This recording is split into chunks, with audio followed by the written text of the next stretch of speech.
you.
As is a time-honored tradition, folks, I will be talking a couple minutes before the stream starts because I always do that. Because everyone knows that the best part of the stream is the pre-show. And I guess you could call this that. I don't know. How are we today, everyone? How are we? How's everyone's day been so far? I mean, for me, it's just getting started. I had a 2-hour nap before the 8 o'clock start time. I gotta say, Europeans, please, you gotta be more friendly to specific time people, okay? I'm a streamer. I don't wake up before noon. So I'm just saying, we better see a lot of donations coming in for the Video Game History Foundation because I'm up so early, okay? Hope everyone else is doing well, though. Hope everyone else is doing well. All you job havers that are used to waking up early out there on the West Coast.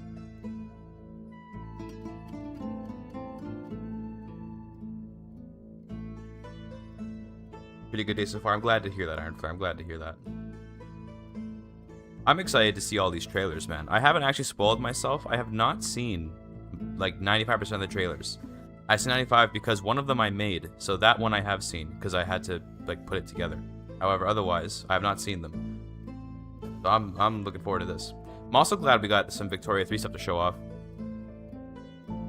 You always live stream? It's the first time seeing this? I don't live stream that much, but here and there. But of course, for ModCon, I am live streaming, naturally.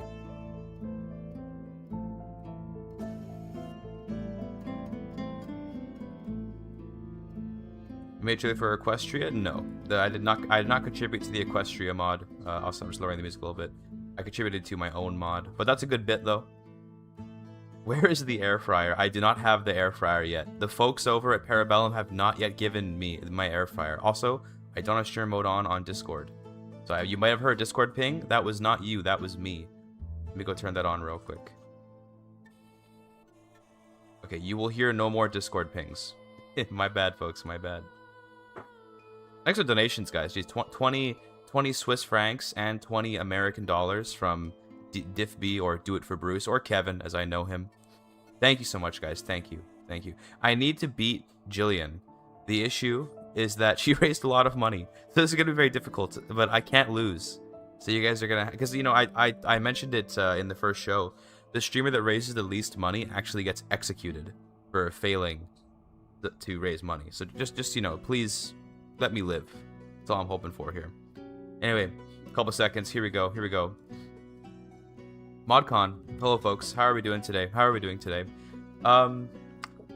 Welcome to ModCon. For those of you that have been here before, you know what this is all about. But if you haven't been, sorry, my cat's making a lot of noise right now. Hopefully it's not too much. ModCon is a series of streams where we celebrate the modding community of the Paradox games. Will we stream to Execution? Yeah, probably. What we've got coming for you today is a combination of Victoria 3 and Crusader Kings 3 mods. You can see them up on the screen there. I guess I should point this way. Up there on the screen there. Starting off with some Victoria 3 stuff, then going to CK3. We've got some interviews, but mostly trailers. We've got some discussions, a performance discussion, which we'll get when we get there. I'm going to actually turn off the music for now because I'd like to just, you know, I don't want to mind flood myself. I'm all too vulnerable to being mind flooded. But, yeah. Today's event is hosted obviously in celebration of mods, but alongside that, it's also hosted in order to raise funds for the charity known as the Video Game History Foundation, which is a, you know, it's about trying to preserve lost media, you could say. Even though video games are quite a new art form, many of them have already been lost. I'm trying to think of examples that I can think of off the top of my head, but it's mostly kind of older stuff, but there's also stuff like The Crew, which is a more modern example. You know, that's the one people think of whenever they think of the Stop Killing Games initiative, which is not related, to be clear. But, you know, it's the same vein, same idea, trying to preserve that which has been lost.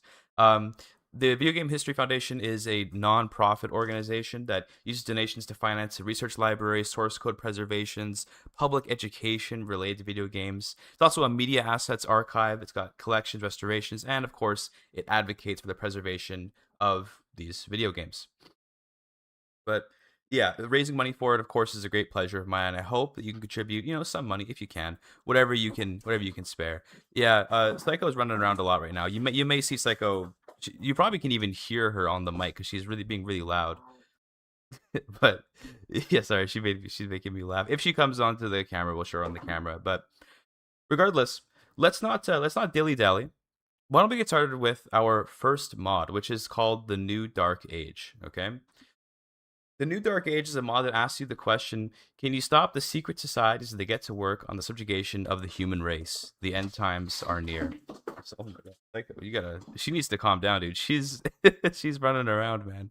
You see her there? You see her right there? This mod is based on the works of horror and early science fiction authors of the period. So you get to play as an independent New England as the countries of the world teeter on the edge of collapse.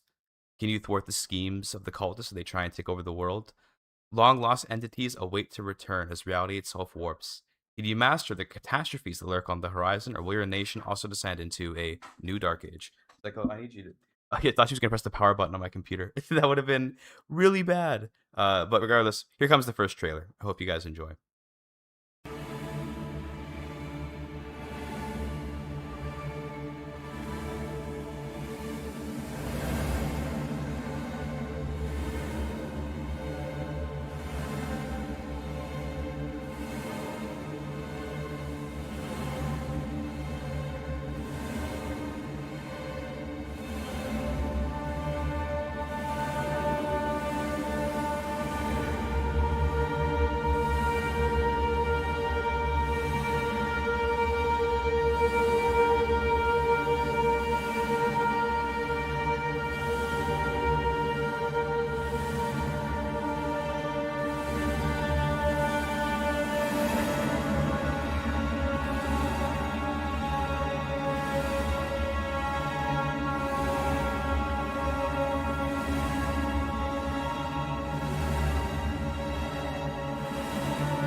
Ladies and gentlemen, we interrupt our program to bring you a special bulletin. Professor Farrell of the Mount Jennings Observatory reports observing several explosions occurring at regular intervals on the planet Mars. And there it is. There it is, folks. That was the New Dark Age, which you know, I had never really considered a grand strategy game as a vehicle for horror, but that seems to be what it is. It didn't cut off earlier there, did it? By the way, just I hope not. It seemed like it's, for me anyway. It seemed a little bit abrupt, but sometimes trailers can be that way. That's just how it is, right? But yeah, that was pretty cool. Like people were saying, that Eldritch horror was certainly spreading quickly. It was it looked very interesting. I saw like Dragon War shipping. I saw some cool characters. Definitely an interesting mod, one which I will probably take a look at sometime later. Like myself, I mean, I do enjoy horror as a genre in general. So even in a video game form, it's pretty good. They go for the cliffhanger ending, probably. There was another thing I forgot to mention by the earlier, which Streamers, am I right? There's a giveaway for some keys. I believe they're Crusader Kings 3 Chapter 5 keys. We will get 2 packs of Equestria. It's coming up. But please keep in mind that there is a giveaway for keys. So if you are interested in acquiring Chapter 5 keys, please join the giveaway, as Lord R sent a link in the chat there. I think it should also be available to Twitch chatters. Yes, it is, of course. So please be sure to drop your name in there. And then there's like one trivia question that makes it so it's like, actually a competition, not actually just a giveaway. But yeah, it was Dagon, not Dragon. Dagon, my bad. I'm sorry, I misread it. I can't read, bro. I can't read. But yeah, cool mod for sure. Banslaver or summon Shoggoth? Which way, Map Painter? Yeah, it's a tough pick. Regardless, let's not dilly dally even more. Okay, let's go ahead and check out the next mod, which is Pax Equestria. I never really watched any My Little Pony as a kid. Okay, but I certainly know about it, that's for sure. This is going to be a mod all about turning Victoria 3 into, well, the world of My Little Pony, which if you know a bit about it, then, that's good for you, I guess. Let's take a look. Once upon a time, the magical land of Equestria welcomed a myriad of creatures. Bovines of all kinds upon its plains, griffins in its hills on high, and dragons soaring from peak to peak. Yet none could truly make this land a home, for sickening monsters ruled its very heart, snuffing out harmony wherever it arose. That is, until one kind of creature reached its shores, though that would take some time. Fleeing the wrath of the Wendigos, earth ponies, pegasi, and unicorns would find the rest here. But little did they know the blind disdain they carried for one another would only bring about the same blight. Creatures of wind and snow who fed on hate, and thus followed their trail. And oh, how perfect a platter the ponies offered. With their home fallen into ruin, it fell on them to raise the sun and moon and all the struggle that came with it. Maintaining that system, while filled with burning hate, would form the perfect maelstrom for its own ending, whether from within or out. Only when 3, then 6, stood side by side in the face of oblivion, would Equestria be free to blossom, and thus was born a core and a heart. From this heart, its great heroes would rise united to banish all threatened the peace of those beneath its wings, reaching its rightful place beneath the royal sisters, who would finally free pony kind of its greatest burden. But as Equestria secured its hegemony, the last threat to face came from itself. The oldest princess, who raised the sun, open, warm, and charismatic, would take primacy in leading the nation. Seeing its flaws first hoof, she would push it to reform at every step. The youngest, who raised the moon, shy, awkward, and scared, she would fall onto the tropes, the languages, the cliché of her kind. Anything to feel like she fit. And yet, her sister, who did everything to break that order, was praised by the common pony and swarmed by nobility. The sun always shined brighter, until the night she would not yield a hoof. The princess of the night could not be subdued, but with Equestria's greatest weapon by her side, Celestia would bring harmony back to the land for millennia to come. Nightmare Moon would return 1,000 years later, and once more she would fall, but not to her sister. The 1,000 years of dependence had taught Celestia well. The nation was not hers alone, it could not be hers alone, and so she would not defend it alone. Equestria managed not to simply survive against all the world has had to offer, but thrive amongst its adversity. Once more made cast its rays even further beyond, for through friendship, Equestria has gained its voice. Updated version. Updated for what? You've been reading that thing for moons, and now you see the problem? It's called having hope. You should try it sometimes. It's just that the world is so much bigger, and we know it's so much bigger. To go through all the trouble just to make it all Equestria again. What a waste. Sorry, dude. Some ponies, Equestria is the whole world. And the whole world Equestria.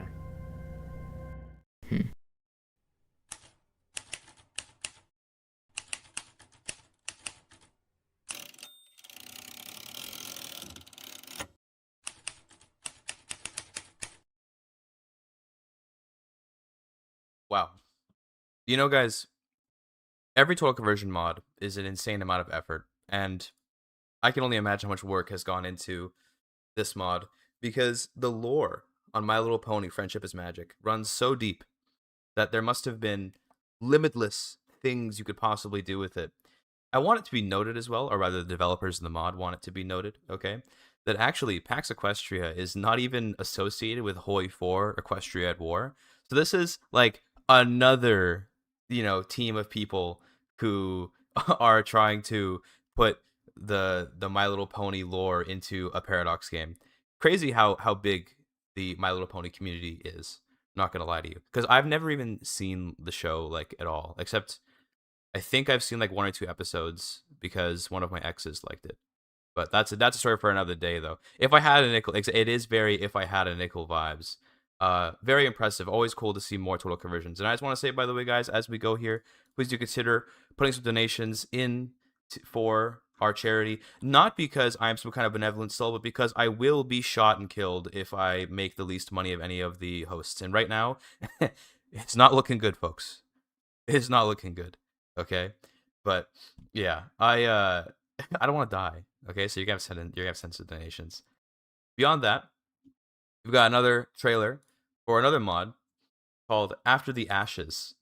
Okay, now After the Ashes is a realistic Gnostic prison, a similar but entirely different one. This mod features a completely independent and original fictional world. Now, I always love those. Always makes me think of Anbanar, okay, which is also a mod that has a completely original world. Its theme is rooted in Gnosticism, aiming to construct a world that resembles the real one yet differs from it in fundamental ways. The mod currently boasts a fully original setting and history, along with completely reworked maps, nations, and a modified tech tree. While specific playable content is not yet available, a functional framework is already in place. Unlike typical fantasy settings, this world lacks the systematized magic systems common in modern fantasy. Instead, magic is part of everyday life, underpinned by various wondrous, albeit lost, alien technologies.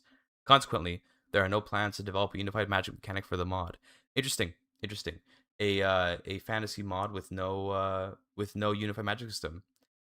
I should also say, by the way, like Jillian yesterday, I'm going pretty fast. We're a little bit ahead of time. So I don't know. I gotta fill the air a little bit. I'll think about how to do that. But how about we play this trailer first, and maybe we'll have a longer discussion about the mods seen so far before I move on to some more stuff. Regardless, thank you so much, you guys, for the donations. By the way, thank you for trying to preserve my life and to preserve video games. Preservation of two great things. Well, maybe me not so great, but at least the games are pretty great. Anyway, here's the trailer for After the Ashes, Sophia's 3.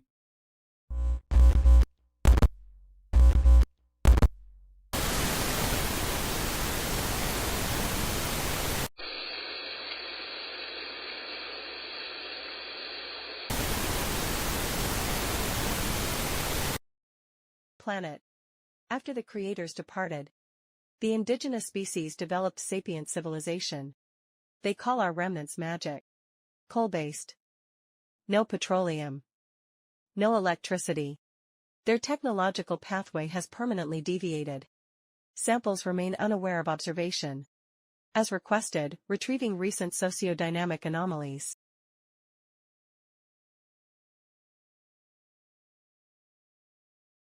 Territorial entity Ajoland Empire abolished by lower-level samples. Triggered by the unit designated Iron Wings. Information propagation exceeded suppression thresholds. The Republic has been established for the second time. Note, their enthusiasm in purging kin remains indistinguishable from ritual sacrifice. Old orders destroyed efficiently. The logic of the new one undefined. The Forced Order entity Jiu-Chu Iron Politics, once covering 54% of Tianyuan, has fully dissolved. Collapse matches the overextension model. Multiple successor entities now claim dominance, T. Air validity will be verified through violence. Note, dissolution duration exceeded prediction by 37%. Sample coordination below expected parameters. After withdrawal of the colonial entity Capuland Company. No unified order formed. Unregistered local governance nodes. The boss. Have emerged. Social structure highly fragmented. Competition protocols cycle rapidly. They call this freedom.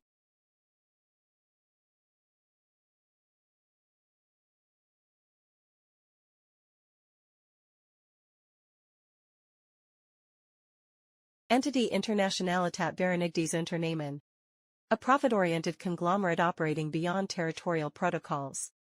Decision model, decentralized shareholder voting. It systematically disregards nation, sovereignty, and loyalty. Accelerated extraction in the Schwarzschild zone. Note, first observation of a capital company entity. The samples are beginning to walk our path. The sociodynamic variable. The prophecy of the third con manifests synchronously across unconnected populations. Historically linked to systemic collapse. Purges conducted in cycles 336, 1371, and 1982, yet it persists. These samples have been shown this path leads to destruction. They understand. They proceed. Reason, unknown.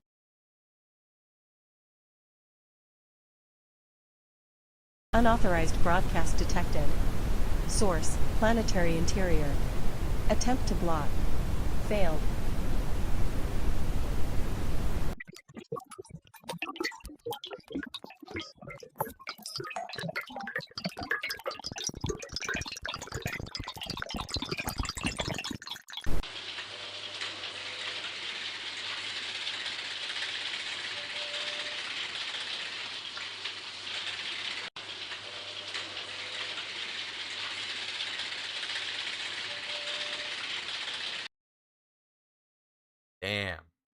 Damn, dude. I was actually like enraptured by that show. I was watching it, really trying to understand what was even going on. I loved the Europe Australia continent. That was absolutely hilarious. It should be noted that those sound effects, okay, I went through and checked audio levels before we did the stream. Those sound effects would have like deafened 3/4 of the audience, I think. So I did go in and like just nudge a couple decibels down on that trailer because oh my god, those some of those sounds were pretty loud. So yeah, we turned down the sound a bit. But what an interesting idea. I always love combining sci-fi and magic for sure. It looked cool. It's nice to see Victoria 3 getting some of these creative total conversion mods, you know? Because I think CK3 is a game that gets a lot of attention, but Vic 3 has a lot of ability to make interesting worlds just because of the mechanics it comes with, right? Lost the original artistic vision, hearing loss. So true. So true. Anyway, we got a couple minutes here, so why don't we talk a bit about what we've seen so far? I mean, so far, New Dark Age. That I realized that all three of these mods, they're all kind of horror in their own way, if you think about it. New Dark Age, horror from the Eldritch element. Pax Equestria, a kind of horror of its own, if you will. To be stuck in Ponyland. Imagine. Or what do they call it? There's a name for I guess it's Equestria. What the hell am I thinking of? But yeah, the horror of friendship. Yeah, that's a good way to put it. And of course, the horror of aliens. Okay, it's all because that's Vic 3, right, guys? Isn't that what the nature of Victoria 3 is? Horror. I'm sorry. I do actually, those of you that know me know that actually I'm like Victoria 3's biggest shill. But but I like to riff on the idea of Victoria 3 being like just the worst thing ever sometimes. Because I do love to complain about the game once in a while, but it's actually a great game in my opinion. But anyway, don't forget to sign up for the giveaway, by the way, guys. We're getting out a key in about half an hour. It's going to be before the Realms in Exile interview, which will coming up, in like about half an hour or so. So be sure to sign up for it if you want a chance at winning those keys. And despite being just a little bit ahead of time, I think we will move on to the next mod. We're still in the Victoria 3 section of this show today. We have another Victoria 3 mod coming at you called Krakoyea, if I'm saying it right. I hope I'm saying it somewhat right. In this mod, you get to play as the strange occultic nation of Krakoyea on an island between Norway and the United Kingdom. Can you drive out the colonial powers and establish yourself on the world stage? Now, Krakoyea is a mod that I remember seeing the name of, and I was like, this looks pretty interesting. I was like, what the heck is this little tiny island? But then there's like a lot more to it than I thought. The Krakoyea mod was originally a simple, unambitious attempt to add a small, fictitious nation to the game to the northwest of Norway. The setting of Krakoyea itself comes from a world-building exercise, a 21st century setting developed by the mod's author and an individual known as Naval Monte. Sorry if I'm not saying it right. For a short cosmic horror story taking place in a city filled with esotericists, societies of the supernatural, and mundane victims of the paranatural. Again with the horror, guys. It's Victoria 3. You have to make a horror mod. That's how it is. The mod was intended to retroactively adapt the country's geography and culture into Victoria 3, a game which the mod's author had never played, and was only familiar with through their friends and YouTube videos, for the purposes of role-playing a playthrough. At some point, though, it ballooned out to contain hundreds of events and dozens of journal entries as the author accidentally started to actually like playing Victoria 3. Truly a horrible incident. But yeah, there's definitely a lot more to the story behind this than I would have expected in terms of just like how this mod came about. But regardless, who cares about all this yapping? Why don't we take a look at the trailer for the mod so you can understand a little more about what it's like in the actual game. In this mod, take control of Krakoyea, a politically and technologically naive landmass in the Norwegian Sea. Its people have only just come into their own nationhood after millennia of isolation. Krakoyea has, in the past, bucked the trends of Greater Europe, and is still led by the pagan cults and esotericists that founded it in an antediluvian age. But as empires expand and the right to independence becomes a scarcity, you have no choice but to embrace the coming age. To what extent you will reform your native identity, or give it up to appeal to the continental powers, is a question without easy answers. Your nation is both empowered and held hostage by its constituents. To survive reform, you will need to deal with the island's kingmakers, the dynasts, the cults, the syndicates, and many factions of occultists who seek to enforce themselves upon your fledgling state. Your greatest threats, however, are the many foreign powers who alternately view you as either a target of conquest or an oppressor to be overthrown. To the west, the Royal Krakoyea Enterprise, a British holding, expands by the day, growing more imperious as its borders encroach upon your own. To your north, the indigenous Cheridwin, elder inhabitants of the island, grow more disgruntled with every foreign coattail you chase. And in the east, your bucolic and reclusive subjects upon the island of Loka demand increasingly untenable concessions in exchange for their questionable loyalty. Determine the fate of your island nation. Will your desperate gambit for cultural preservation, the adoption of formal statehood against the desires of nearly all your people, be shown to have been the right course to take? Or will internal factionalism and primitivist ideals tear you apart? Will you unify the island and prosper? Or will the colonial interests of your would-be oppressors steal your future out from under you? What will become of Krakoyea?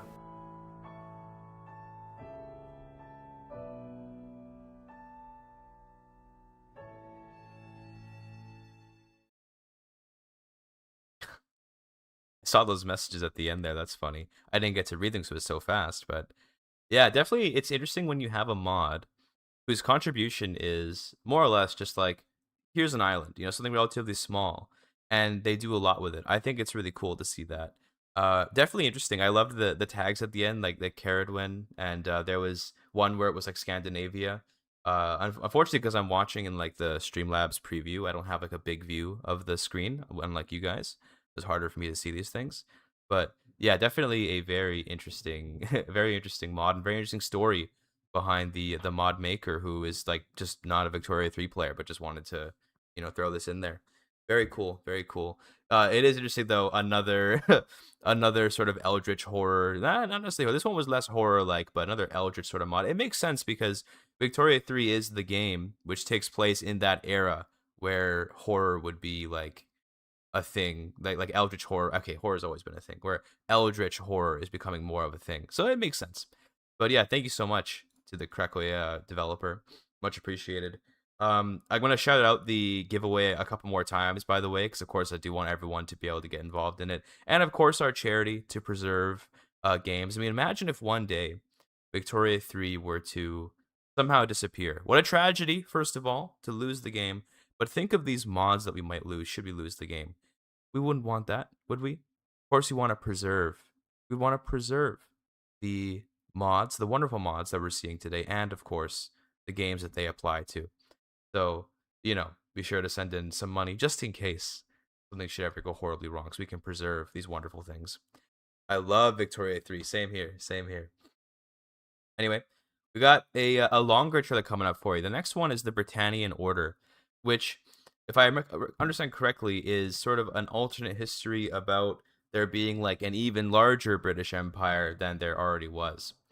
It can be described in short as managing the bloated, decaying finances of the prosperous Britannian Empire that steams forward a messy collapse. In the preceding centuries, rapid conquests on the part of the British Army have created the largest empire in the history of the world, Greater Britannia, an enormous conglomerate that encompasses all of Western Europe, India, the Americas, and yet all is not well. The enormous amount of debt that the global empire has accumulated and its astronomical expenditures on conquest have not gone away. They have been absorbed within the Greater Britannian Corporation, a shell company that simultaneously distributes stock fueling the continuous explosive growth of the Britannian economy even after the end of its conquests.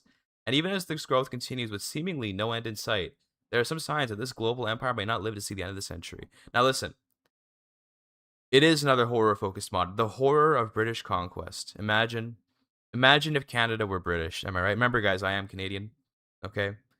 Every day I live with the horror of seeing Queen Elizabeth on my $20 bills. And one day, it may even be King Philip. Or is it King Tui? Who's the king right now? King Charles? I swear I'm loyal to the crown. Please don't kill me. King Charles, right? I don't know. Whoever the current monarch is. One day I may even see his face on my $20 bills. Could be very scary. Regardless, let's see a world where Britain is even more of a horror entity than it already is. Hello everybody and welcome to the Britannian Order of the Last Days of Eurasia. This is my wonderful, wonderful mod. So right off the bat, what you're going to notice is that Britain is kind of big. Yeah, massive even. We own pretty much of Western Europe's. We got Spain and Italy. We own large segments of North America and even India. Can't really see it, but China's our protectorate. So, I'd say we're doing pretty good for ourselves out here. Now, how we achieved this is that in the last century, we in Germany together, we fought together and we managed to defeat Russia, much of Eastern Europe, all these Western European countries in several waves of combat. And now the world has settled into a more or less stable order.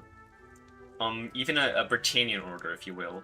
So over here, Area Far Westland is our chartered company. They're actually running into some minor issues with the Athabascan uprising. No trouble. I'm sure they'll do fine. So how we managed to fund all this conquest is actually because, well, notice how we're not in debt, right? Normally a huge conquest like that, it takes a lot of money, we'd probably be in massive debt, but we're actually not in debt. And the reason is because of the Greater Britannian Corporation. It's this shell company we made that people buy the stock of, and the money goes to our treasury. And if they sold the stock, yeah, we'd be screwed, because the company doesn't actually produce anything, it doesn't make any money. But, for the few people who do decide to sell their stock, we can just give them the money from the other people that bought it. It's foolproof. And as long as people are still confident, the price is just going to keep rising. We'll have to deal with that. There is one downside, of course, that the total amount owed as stock will increase rapidly even as the price increases, because the price of everyone who already has the stock, their price is also going to increase. So it's going to be way more than the amount of money we actually got from people buying it from us. But that will never be a concern because they're just going to keep buying it. It's cheap.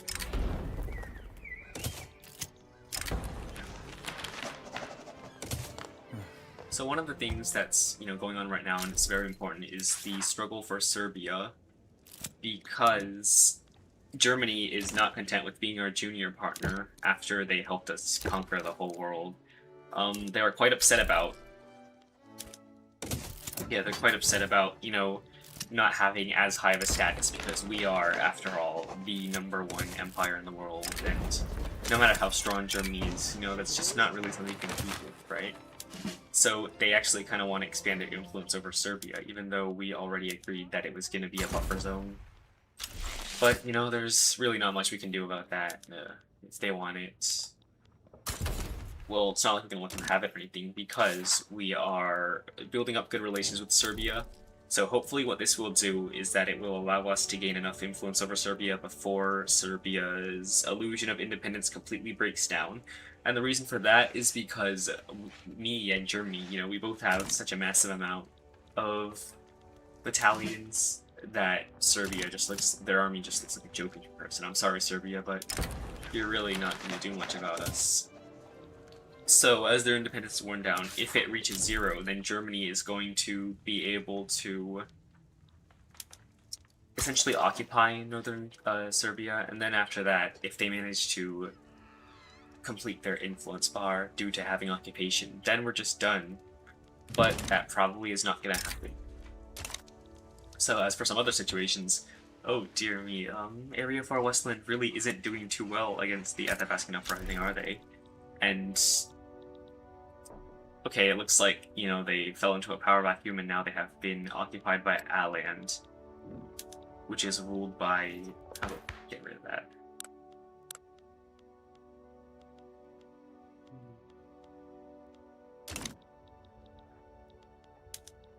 Ruled by our unloved Prince Alistair Cromwell. Yeah, no wonder he's unloved with that crappy haircut. And, they've got all this land. Wonder what they're up to. Probably gonna want to do some conquering later. In the meantime, yeah, we need some more glass. That's probably gonna be a concern. So in the meantime, what else is going on with the world? Well, even though we've defeated the Russian Empire already in the former Russian Empire, there's plenty of little states ruled by these,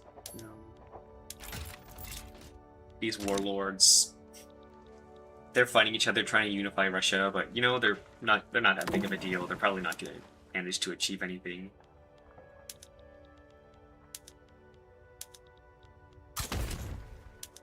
Let's get this guy up. It seems like we won't have too many ships in this fleet. What can you do?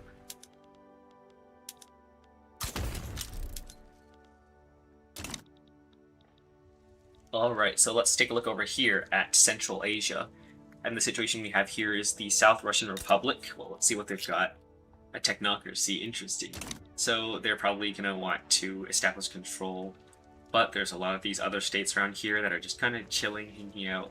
So if South Russia wants to really unify Central Asia and, the game that plays in real life was the location of the Great Game, they're going to have to put in a lot of work for that. And here, Persia, since Russia is no longer there to counteract their influence, they're really eager to expand northwards. And it seems like they're actually getting involved into a conflict with their subjects. So we're going to see over time the South Russian Republic and Persia are really going to kind of come into conflict over this region. And now some of you may be wondering, since the price of stock is increasing so rapidly, won't that eventually lead to a crisis if people find out that it's not actually real and they'll try to sell it at once? Kind of like, the Black Friday? Well, there's actually a good solution to that. See, we can simply put down some price controls. These price clamps will make sure the price of stock grows slightly slower than it normally would without intervention. And even though this reduces our confidence by quite a bit, and it also reduces the increase of price, what this does, it gives us some more breathing room, and it allows the price control bar to fill up. And once this bar fills up, what's going to happen is that we no longer have to worry about stock anymore. We're going to kind of bring about a grace land to this. So, yeah, we just have to wait for that. And in the meantime, we just hope that the stock doesn't collapse. But yeah, that would never happen, you know? And in the meantime, it looks like we've actually managed to gain full control over Serbia. The balance of power was too far in our favor, now they've become a subject of us. But it's not over yet, because Germany can still fund discontent, and if their liberty desire is not less than 25 when the timeout happens, you know, our stock confidence will be seriously reduced, and we do not want that to happen. So what we're going to do here is that we're going to, let's see, exempt from service. That's about all we can do. Going to just make sure that their liberty desire is really going down, you know? We really want it to be below that 25 mark, but looking at this, we're probably going to be able to achieve that. So in the meantime, what we're going to do is that, you know, because we're so rich, just, yeah, turn up our construction sectors. And build some more iron, of course, because, yeah, we need a lot of that.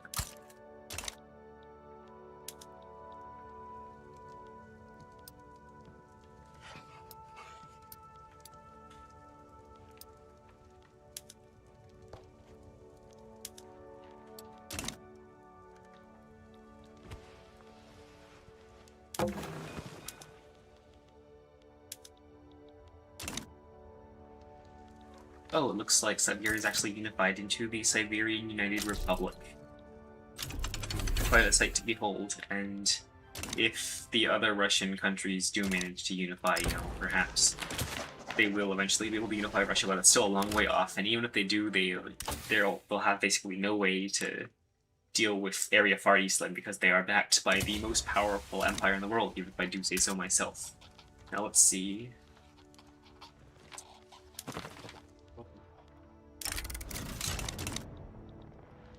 Now let's take a look at our stock confidence. It is currently at 0.53, which is not great. It's not really growing as much as we'd like it to. Maybe we'll let the population buy some more stock. But, okay, it's, yeah, we'll be able to hold out for a decent amount. It's partly because, you know, due to the occupation of Serbia, it's kind of destabilizing the country, but once we get that over with, our confidence will be growing in no time. Okay, now I'm going to put on some more price controls, so our progress is going to grow faster. Uh-oh, our confidence is actually at 0.06, and the monthly stock price increase rate is at negative 13.76%. And what this means is that people are going to start selling off stock. Yeah, oops, yeah, we are in massive debt now. That's not great. Yeah, we still owe all this. And meantime, what this is actually going to do to our population is that it's going to take money away from our pops, because, you know, they put all this money into stock and now they find out it's worth less. Oops.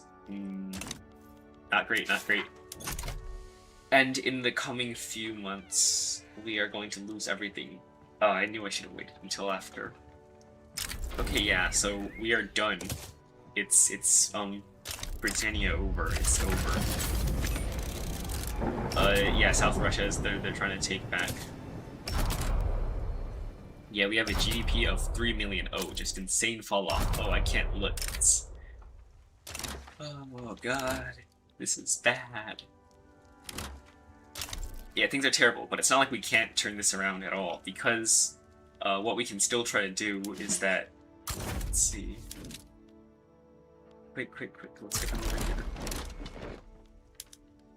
Oh, I can't bear to look. It's horrible. Well, there we have it. It's the Britannian Empire is over.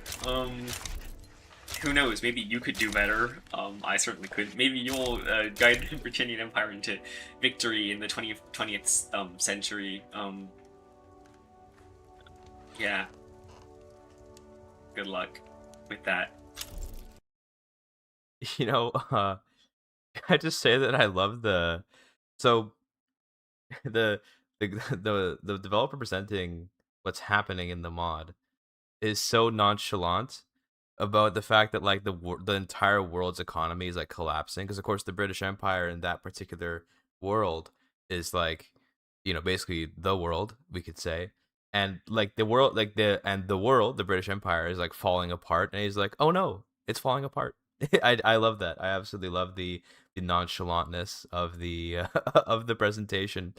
Sometimes I think it is best to just show the mechanics of a mod by just playing it. Sometimes that is just how it is. Very interesting. I do enjoy Victoria 3 mods that try to simulate some of this stuff that's not really in Victoria 3 at all. Things like a financial sector, things like stocks and that sort of thing. It's nice to see the journal entry system get used for stuff like that, because it is an important part, I think, of the simulation of that era that, alas, is just kind of not in the base game. So very cool. Very cool. Seems like one of those mods, kind of like, I don't play Hearts of Iron 4 much, but you guys know Black Ice, where it's like this challenge thing. I think it's got a similar vibe to that for me, where it's like, it's going to be obviously a challenge to maintain the Britannian Empire, but if you can do it, then hey, good for you, right? Pretty cool. Yeah. Very nice, very cool. Thanks, by the way, for the donations that have come in the past little while. Thank you so much, guys. I appreciate it. Trying to preserve my life. Very much thank you. Of course, another shout out to the giveaway. I hope that somebody worthy wins. Psycho, my cat's running around. Whenever she runs around, I get worried because I'm like, oh, is she okay? But I think she's just zooming right now because it is. I realize it's like morning, and she gets active in the morning, like most cats do. But anyway, very cool mod. Thank you for presenting it. Thank you to everyone who's presented a mod so far. Show us the cat. Okay, let me get her. She was right beside me when you asked. There you go. Look at that. There she is. Nuclear ashes through war, industry, and survival. Fallout 2167 is 67, by the way. Sorry. Fallout 2167 is a total conversion mod for Victoria set in the Fallout universe 90 years after the Great War and 5 years after the events of the original Fallout and the defeat of the Master. Across the American West, settlements, tribes, raider groups, and rising regional powers are beginning to move beyond simple survival. Players will guide these societies as they grow from small wasteland communities struggling for food, water, and security into organized governments, expanding economies, professional armies, and eventually full nation states. Now, what's interesting about this idea to me is that Victoria 3 is a game which people focus on like the economic aspects, right? But it sounds like from the description I'm reading here, we're going to get a little more to do with like the society simulation, like the nation building, you could say, of Victoria 3, which is an aspect I think is unfortunately unexplored. So maybe let's see where it goes. We could see something here where I'm going to be like, damn, that's pretty cool actually. Let's take a look at the trailer real quick, folks. Let's take a look at the trailer.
Very cool, very cool. It's I'm always fascinated by the earlier Fallout games for the lore, but I just can't play them because I'm too zoomer. I can't go back and play the old like CRPGs and stuff. But I'm always happy to see more stuff about like that the kind of California, Nevada area of Fallout, because I think Fallout 3 and Fallout 4 are very popular, but they're on the East Coast, and I do like those games. Although I haven't played Fallout 4, so I can't say I like that one. But Fallout 3 I played quite a bit as a kid. Fallout New Vegas though, always nice when it's in the West. This is related to the Holy 4 Fallout mod anyway, by the way? I don't think so. I believe it's a separate team, which if they're around, they can answer for sure. But the mod's been in development for over 2 years by a small but dedicated team focused on creating a realistic and immersive take on both Fallout and the challenges of rebuilding civilization after the apocalypse. Nations began with fragile, scrap-fueled economies centered around scavenging, survival, and production-based necessities. Over time, players can expand trade, establish institutions, enhance production, industrialize, and compete with other rising powers for control of the recovering wasteland. The release date is coming soon, apparently. So, might be a little while. Coming soon, like we might be talking Elder Scrolls 6 type thing. If we're thinking, we're thinking it's like Bethesda. Not that Bethesda made the mod, but you know what I mean. Could be a long time. But yeah. Fallout 1 and 2 are 10 times better than 3 and 4. Yeah, I can't get past that they're old. I'm ageist. I hate old people. Okay, what can I say?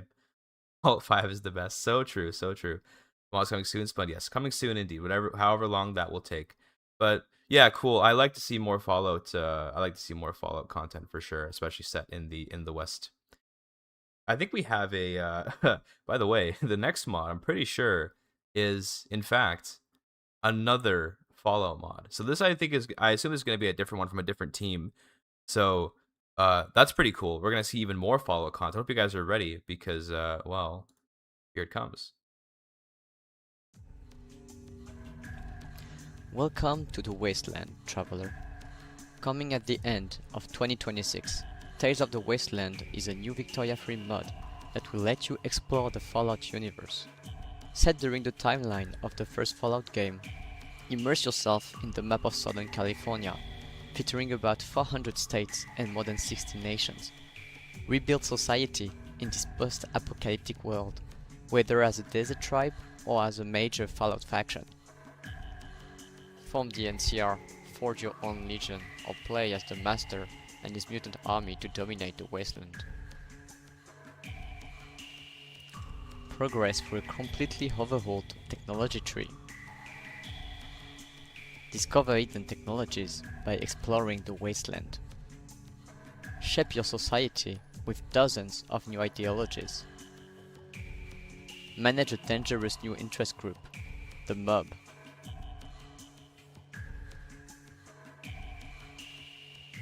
Enact entirely new laws in new law categories.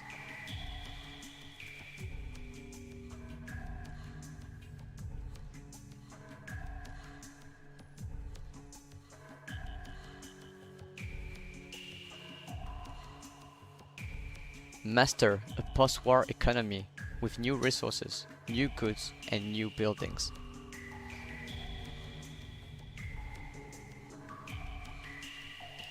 Hunt down more rats, rat scorpions, and death claws roaming your territory. Establish wasteland companies and monopolies. Expand your border before your rivals beat you to it. Harness the FEV to transform humans into super mutants.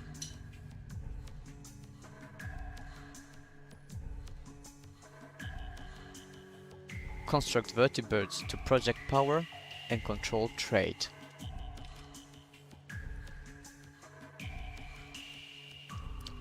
Picture this one single example. You could dominate regional trade by putting the Brahmin barons in power, passing the Brahmin economy law, and building the largest Nuka-Cola corporation the post-war world has ever seen. Playtests will begin at the end of the summer, targeting a first release before the end of the year. Before I go, I want to mention that Tales of the Wasteland is not the only Fallout mod currently in development. Fallout 2167 is also being built by a fantastic team. Both our teams chat often and we share a great relationship. We believe that modding is a passion project and we're just here to have fun, bringing our respective visions of the Fallout universe to life. For you, that only means that you have twice the Fallout content to enjoy on Victoria Free. We hope that you love what we are working on. Enjoy the rest of the ModCon, as I'm certain a path will cross again in the waste.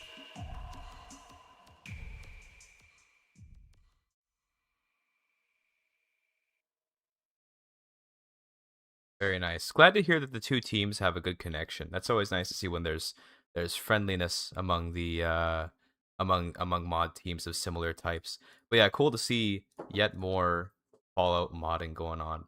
But yeah, cool art. Very nice art. Very nice mod to see. I liked the idea of using vertibirds as effectively like the navy, you could say, of the world. I think that's really smart. But anyway, give me a second here. I'm gonna set up the we're gonna do like what do you call it? Doing like the giveaway. That's what it's called. So I'm keeping an eye on my computer because I don't want Psycho to press the power button. She's really active right now, which is not good for me, I think, probably, but it's okay. We're gonna do the giveaway in just a second here. So if you want to sign up while I'm setting it up real quick, feel free to, I guess signups are now closed, aren't they? Well, I guess you can sign up for the next one because I already got given the list. So we're gonna do the spin. Give me a second here. I think I can just do source. We're gonna capture window. Sorry, being a little unprofessional here for not being prepared for this, I guess. But we were behind. We were going too fast anyway, right? Oh, Psycho's making noise. Oh no. Hopefully she's okay. Okay, that's my notes. I probably shouldn't show that. That's better. There we go. Flash the notes on screen real quick. Here's the wheel. We're gonna see who wins. Folks. Best of luck to everyone that signed up. Here goes.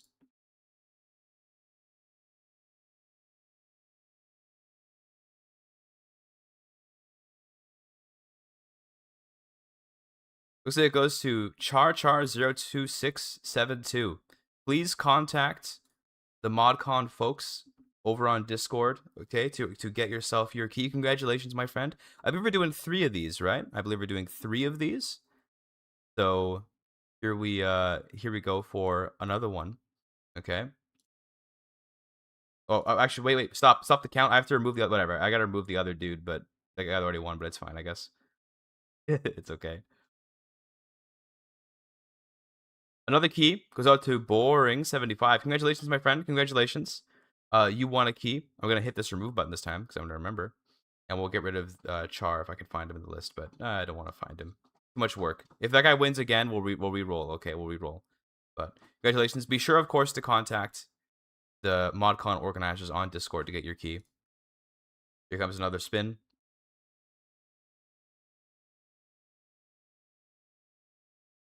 This one's going to, looks like, G Unit 8349. Congratulations to the 3 winners.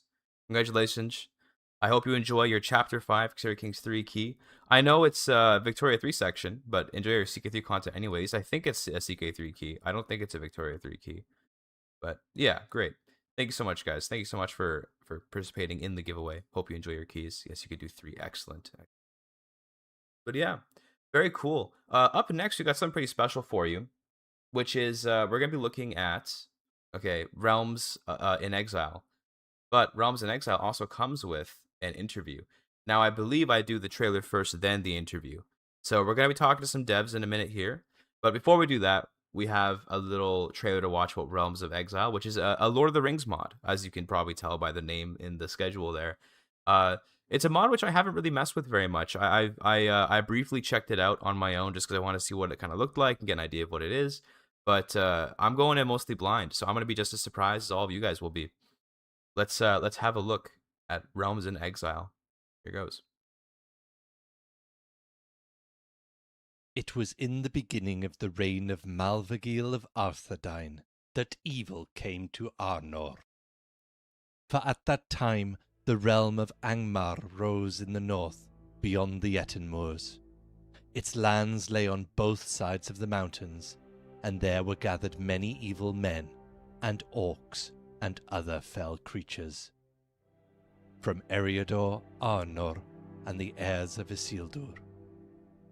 The year is 1349 of the Third Age, and the kingdom of Arnor, long broken, stands on the brink, perhaps, of unity.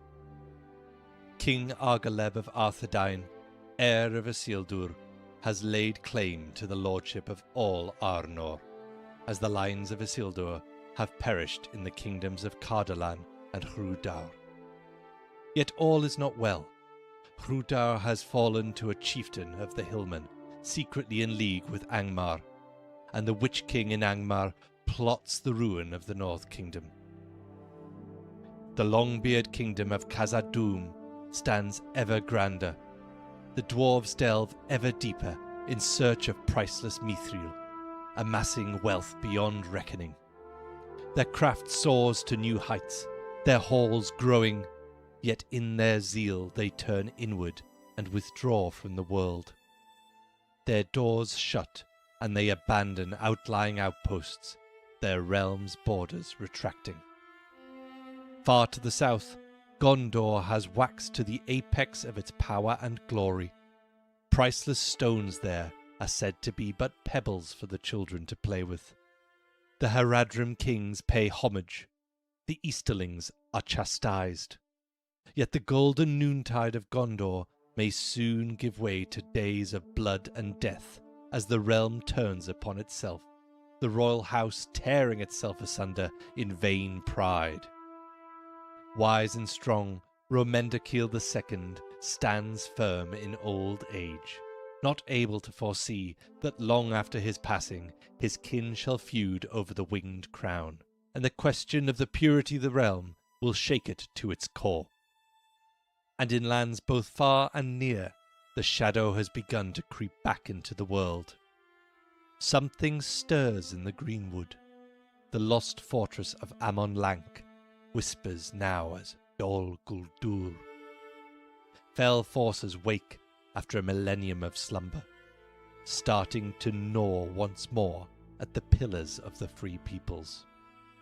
Fell conquerors, sorcerers, and dark prophets rise. Shall they be repulsed, or will a baptism of blood await, rechristening the lands in loyalty to the dark? Engage with new situations which embody the great events of the age. In Gondor, experience the build-up to an eventual explosion of the ruinous kinstrife, siding with either the loyalists or purist factions to decide the fate of Gondor. In the far north, experience the long and brutal Angmar Wars, which lasted nigh upon 500 years, turning the lands of Arnor to waste. Seek to defeat your foe and decide the fate of Eriador before you are yourself destroyed by the devastation which ground the North Kingdom to dust. There are many other unique scenarios and characters to find throughout the map, from the final collapse of Tanturak to the conquests of the Nazgul Korhil, to the wanderings of the Blue Wizards. Travel back in time to over 1,500 years before the War of the Ring, and change the fate of Middle-earth in the rise of Angmar.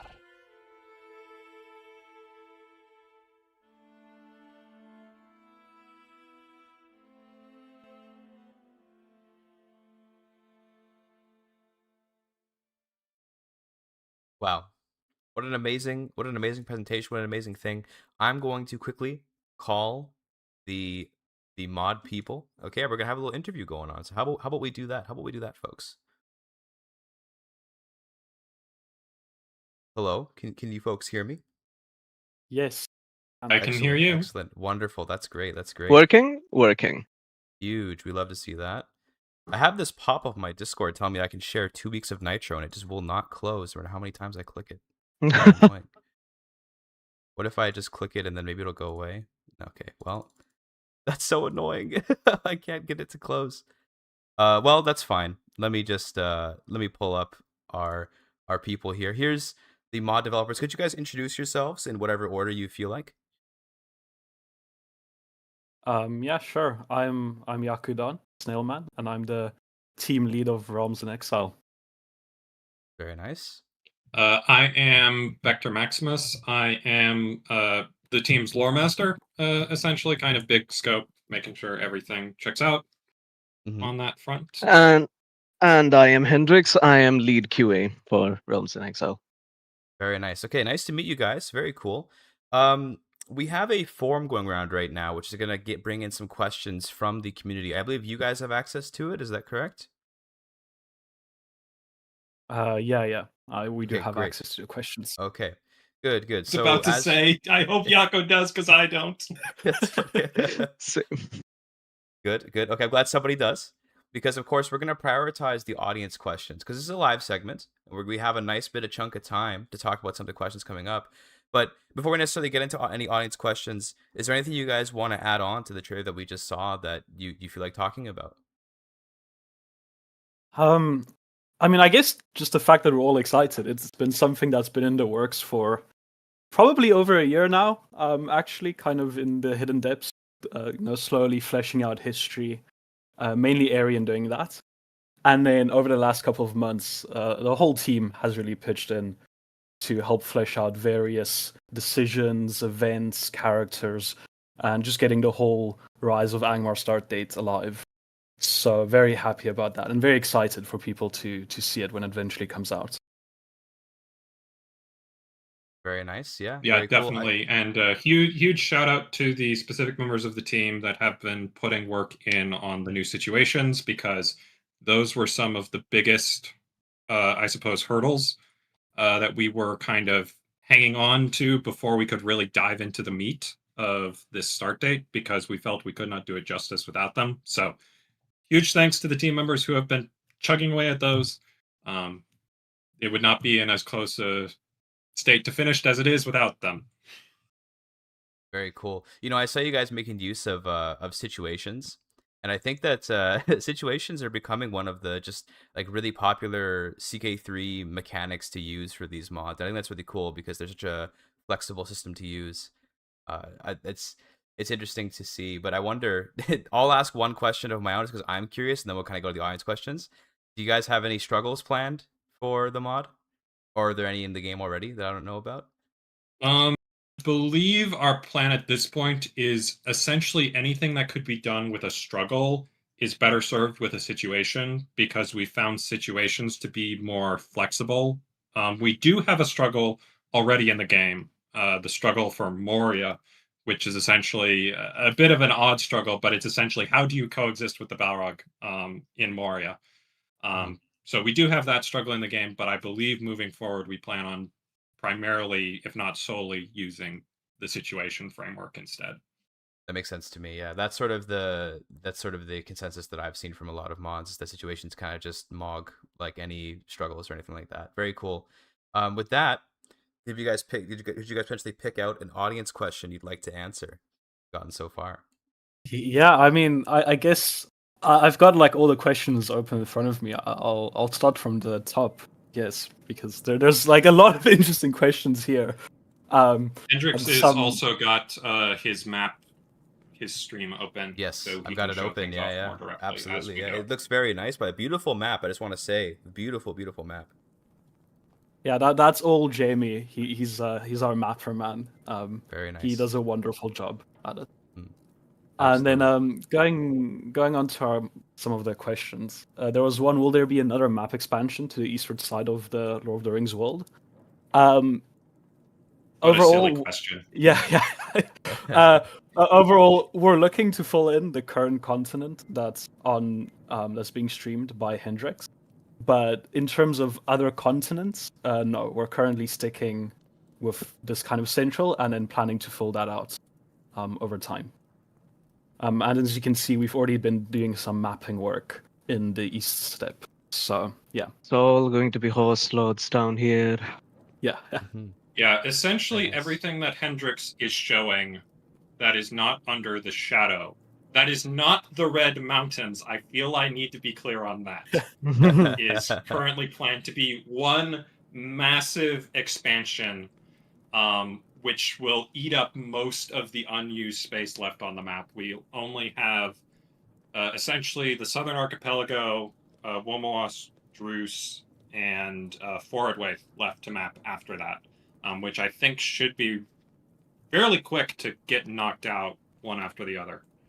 So hopefully, and quickly, and by quickly I mean 2 to 3 years, we'll have the map finished, which will be great. Yeah, that'd be awesome. You know, whenever I see this map, the only Lord of the Rings content that I've really like put a lot of time into is the Shadow of War and the other one, the prequel to that one. Whenever I see it, I'm just thinking about like fortresses and stuff and orcs and all that kind of thing. Very, it looks cool. It looks so pretty. Give me a second. I'm still so impressed by your mapper. It looks so nice. Yeah, I'm going to toot Jamie's horn a little bit here, and Yeah. I think he is the best mapper in the CK3 community. There are some stern challengers, but I still am biased in his favor. Very nice. Actually, let me just switch this a bit. Yeah, and then so you can see it with terrain. One of the next question, which I think a lot of people might be asking, which is what makes us prioritize map expansions over ring content. A lot of people are really wanting to play with rings, and yet, however, new content is mostly unknown, so we're mostly working with fanon. And okay, this is a bit of a tough question for me because I'm not gonna lie, the reason we haven't worked much on the ring expansion or ring content is mainly because of me. I was supposed get to under that bus, Yako. I was supposed to work on, because I'm one of the main mechanic people, so I usually work on situations or new mechanics that are built from the ground up. I'm typically the guy doing that. And I won't lie, we started on the Ring Quest like last year, and then I just found other interesting stuff to do. And kind of shoved the Ring Quest to the side. And also things like, kind of going deeper into the question, things like map expansions or start dates. It's much easier to get the train rolling on that in terms of having the entire dev input on it, the entire dev team's input on it.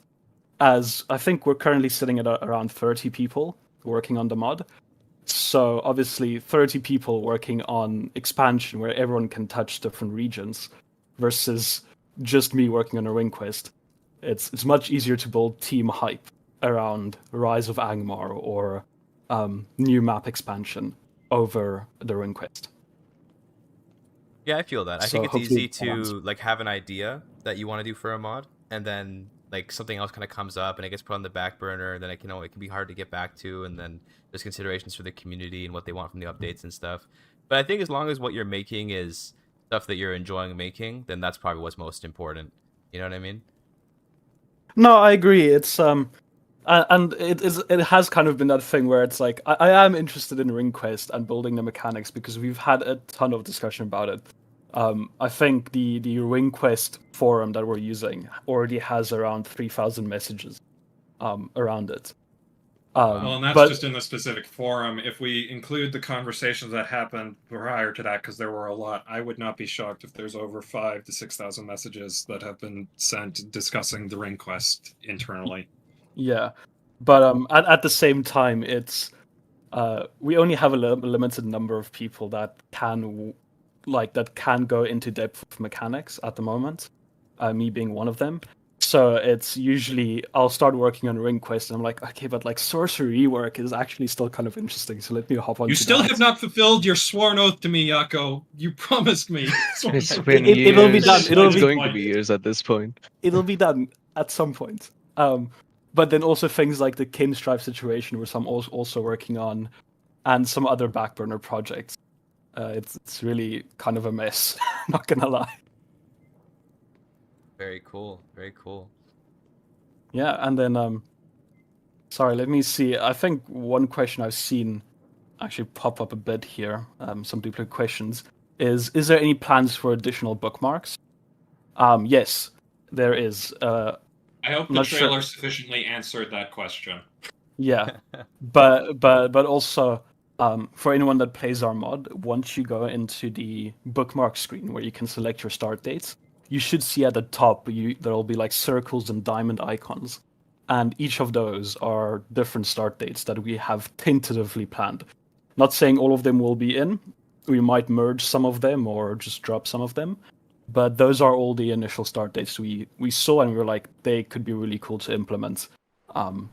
So yeah, future bookmarks, both 4th age and 3rd age, are planned.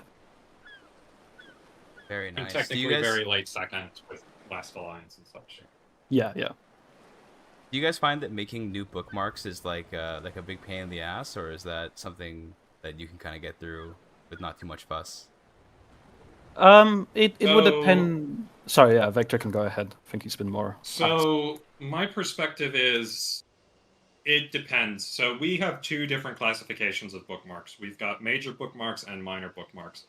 Major bookmarks are a big mountain to climb, and Rise of Angmar is one of our classified major bookmarks, because our goal for that one is to have unique, tailored content for most of the map, most of the major factions, essentially comparable to what you would see in, say, the War of the Ring. So, work. Producing a minor start date, on the other hand, is mostly, is the history in place? Do we have the most important players? Do they have a bit of a storyline? And that is simpler to do, particularly if we already have the title history finished. And as we've developed the mod, we've been doing a much more thorough job of making sure that history is already prepped well in advance and is done more thoroughly. So an example of a minor start date would be, for example, our currently implemented Long Winter start date. So it depends on the bookmark. It depends on what we deem the bookmark needs. But they are becoming easier as time goes on, I feel. But those major bookmarks are always going to be mountains to climb, simply because we want to do those important start dates justice and have plenty of bespoke content for people to play. Yeah, that makes sense to me. We got about 15 more minutes, so I'm thinking maybe like 2 or 3 more audience questions, and then maybe some final notes that you guys might want to go over. Yeah, there's some interesting one here. There's one asking new content using new modding tools and systems from PDX are of very high quality. Do you plan to go back and redo early content, thinking things like Saruman's Invention and so forth? And the question is yes, but also it's one of those things where we're kind of in a position where it kind of works. It might not be the best, but it works, and we only have limited time because obviously it's a passion project, and sometimes we have more time, sometimes we have less time. So ultimately, the team's position is let's rather focus on new content and fixing existing like major bugs than reworking old stuff that already works. It is on the kind of it is planned to rework things like Saruman eventually, but that really comes along when someone is interested in doing it and has enough free time to do so. Yeah, so I do find it kind of funny that Saruman was the one that the question fingered, considering I'm relatively certain in the last month it came up as a discussion. There's these bits and parts that are breaking in Saruman because he was some of our first in-depth content. So he would definitely be one of the first on the revision block.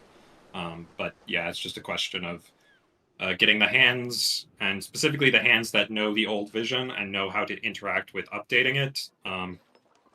So it's just a question of where manpower and resources and vision will fall on the table, as it were. So. Do you ever think about assembling a custodian team? You guys know Stellaris has one of those, where they have a team of people that just exist to update old content?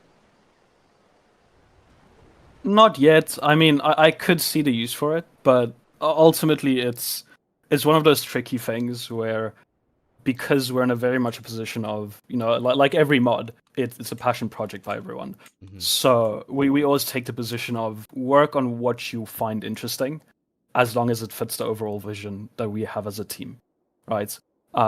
Because we found, especially in the past, just for iterations of projects and so forth, the quality and quantity of the work that people produce just increases exponentially if it's something they're deeply invested in. So we've kind of moved away completely from having that idea of, okay, you do this designated work all the time, or this person is called to do this work. Instead, we've kind of held the line at, like I previously said, is if you're interested in doing the work and the broader team's vision it follows the broader team's vision, then go ahead with it, because that way we know the quality of it will be insane. I mean, some of the Rise of Angmar content we've seen developed across the last couple of months, like the Fall of Tanturak, the Blue Wizard content, the Rise of Angmar situation.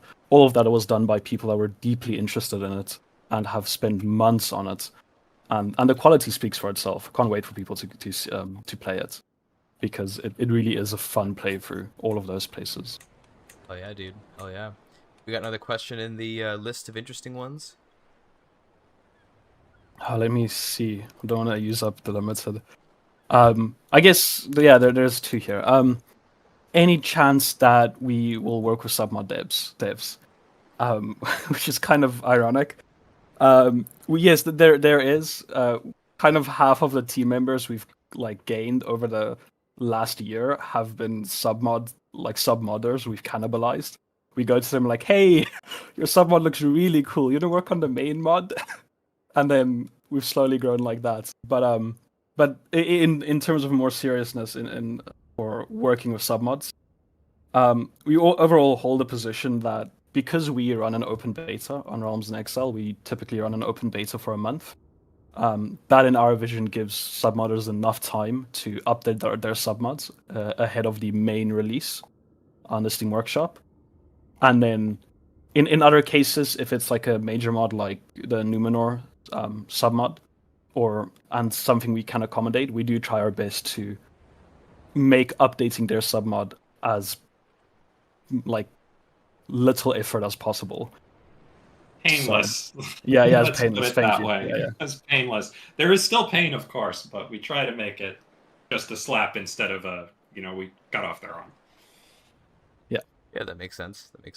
Definitely, there's always pain updating a mod. I understand that, especially when stuff like All Under Heaven comes out and it just totally alters everything. Like, oh my goodness. Yeah. Silk and Silver is being dreaded by Yes. us. We expect Totally to be stuck com patching for several months at least. Stuck com patching and all our building systems that we have for the Eldar, the dwarves, even the orcs will, well, from everything I've seen in the dev diaries, will most likely have to be rebuilt from the ground up, which is it's gonna be a fun experience. Yeah, you can flex your muscles as modders with that for sure. No, it's I think every total conversion mod is a bit scared for the Silk and Silver drop, because the com patching work alone is going to be insane, but also excited for it. It looks really impressive for what PDX has done so far. For sure. I think we can fit in one more question, and then we'll get some closing remarks, and then I may have to say goodbye to you, unfortunately, but we will see. Cool. Yeah, and I've got the perfect question, the most asked for question. Wonderful. One we've hinted at for years, which is, are the blue wizards playable, or are they just characters that you can encounter? And the answer to that is yes, they will be playable with their own unique event chain, multiple choices, impacts on the world. So yeah, it's a sweet and short answer, but yes, they will be playable. Let me confirm something. That's pretty cool. Aren't they forgive me for not knowing a lot about Lord of the Rings lore, but aren't they like gods basically, the blue wizards? Is that more or less their role in the world? All of the Istari are basically lesser angels / gods. Gotcha. And the Istari in particular were sent to Middle Earth to basically meddle with Sauron. Of all the Istari, the blue wizards are the ones who are the most overt in using their power in Middle Earth, because they've kind of adopted Sauron's tactics in order to beat him. So they play up their powers and, pretend to be minor gods or prophets, things of that nature. Are you hunting down the Blue Wizards camp right now, Hendrix? There they are. I've already hunted it down. Very cool. Yeah, I love the clothes on them. They look pretty nice. Yeah, these designs were inspired by the artwork of Ralph Damiani, who we have worked with in the past, who we've commissioned in the past to make some art pieces, because we really liked his designs for the Blue Wizards. So big thanks to him, as always. and Very go check nice. out his artwork if you're at all interested in it. It is all beautiful and fine. You heard it here first, folks. I don't know why I couldn't say that sentence. But yeah, check out the artist for sure. Oh, I love the artifacts too. Those are I always love cool artifacts because then you can steal them and you can, use use their overpowered benefits. Well, these guys have good stats. That's maybe hard to steal from them. But cool. Hmm. That's the intention. Oh, I see. Of course it is. Very nice. Hey, do you guys have any sort of closing remarks? You have about like 5-ish minutes. So, any closing remarks, last things you want to say about the mod or anything special you'd like to tease, etc. Okay. I was about to say something that might have brought me trouble, so let me not say it. But Ooh. um, Don't make me I'll get the just- salt shaker. Yeah. Let me just say because I saw a couple of questions on this. That'll be a nice closing remark. It's the current release for Rise of Angmar was specifically not stated, as we are a bit unsure, especially with the major DLCs coming up in about 2 months. So this video has been mainly done to show our massive progress on the Rise of Angmar and how close we are. But it is something for our community to keep in mind that, and for every other total conversion mod you guys play and every other mod, is that every mod will be facing the hellfire of this September and December. So, yeah. Nice imagery while talking about that. I see that the map has gone to a place that shows what it'll be like to mod CK3 in the coming months. Most likely. Yes, Yeah. exactly. It'll be.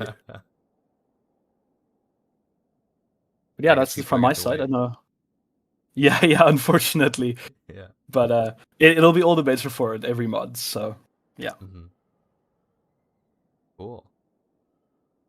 Yeah. Any other closing Yeah, remarks that's from it the from my other side. from the other modders present? Anything else to say? Just that, echoing Yako, we aren't quite sure when this will be coming. We hope to have it in your hands sooner than later, but as he said, the trial by Hellfire is coming. But once it is in your hands, we are really excited for you to finally get your hands on this. The team has done some fantastic work in the Rise of Angmar start, and I think the community is going to love it all. So I hope that you are patient with us, that you are excited with us, and we hope to see you back in time in Rise of Angmar. Very cool, very cool. One thing I was thinking about while looking at this beautiful map, this beautiful mod, and these clothes and this art, I was thinking, what if one day these things were to disappear from the face of the earth? And then I remembered that we have charities like the Video Game History Foundation, which would work to preserve this kind of content in case anything ever did happen. So just keep that in mind, folks, that if you don't ever want to lose access to this beautiful mod and these beautiful games and all the other mods we've shown today, give a little bit of dosh, as they say in the British language, a little bit of money, as they say in other places, to the charity for ModCon today. It would be much appreciated. Thank you so much, guys. Anyway, thank you for letting me interview you. It was wonderful to listen to you, and I hope you guys have a successful release and a successful com patching in the next few months. I hope it all goes well for you. Yeah, thank you so much. And no problem, no problem. I'll talk to Have you a guys. good ModCon, everyone. Yeah, thank you. Talk to you guys later. Cheers. And there it is, folks. There it is. Hope you enjoyed that. Hope you enjoyed. Okay. Classic when it's ready, indeed. Yeah, classic when it's ready. Hope you guys enjoyed that. It was always cool to see the beautiful map and art and all that. It's an underrated aspect, I think, of the modding. It makes me almost want to get more into Lord of the Rings lore when I see stuff like this, because it does look so interesting, doesn't it? But yeah, very cool. Nice to see. Definitely. We actually have more Lord of the Rings content coming up in a second here, which is to say that we're not done, folks. We're not done. They were talking about submods at some points there, you may have seen. And there is something to be said for how, like, illustrious and influential sometimes you can have submods become. And we do have a Lord of the Rings Realms in Exile. I believe this is, in fact, a submod for, Lord of the Rings Realms in Exile, called Lord of the Rings Battle Graphics. And we're going to show you the trailer starting right now.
Can I just say what a amazing feeling it is to see the available now whenever you see a mod at ModCon. Isn't that nice when you can just click on the link being provided by the moderators in the chats and you can just be like, yeah, just go play it now. Isn't that so wonderful? So nice to see that. What an epic looking mod. I've come to appreciate in my time the aesthetics, the graphics, the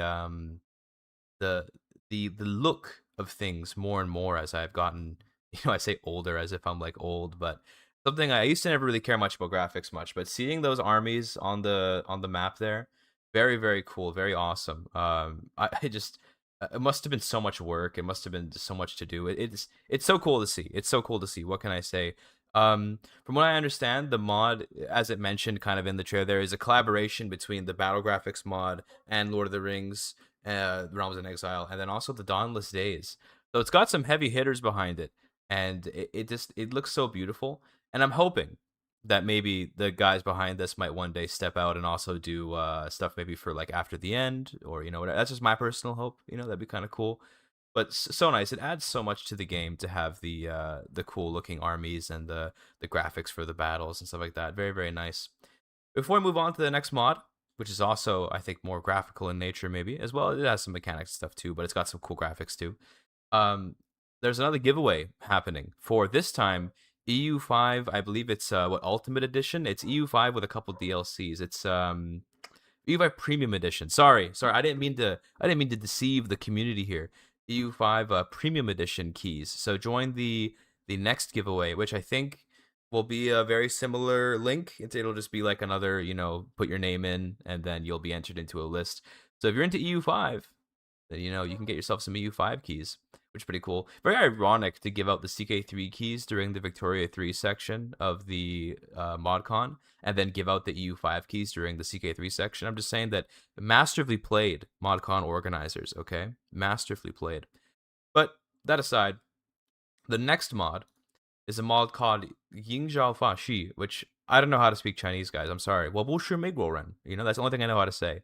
It means I'm not American in Chinese. I know how to say a couple more things, but I can't do the tones right, probably. But basically, this mod is about medieval Chinese capitals rebuilt across dynasties in 3D. You got Kaifeng, Luoyang, Nanjing, plus famous buildings like the pagoda of Fogong Temple, reconstructed from period sources. Beijing is in development, but yeah, it's a mod which tries to give a little bit of graphical power to East Asia, which I think is super cool. Let's take a look at it, shall we, folks?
Yet again, am I amazed by the beauty of these of these models. Damn.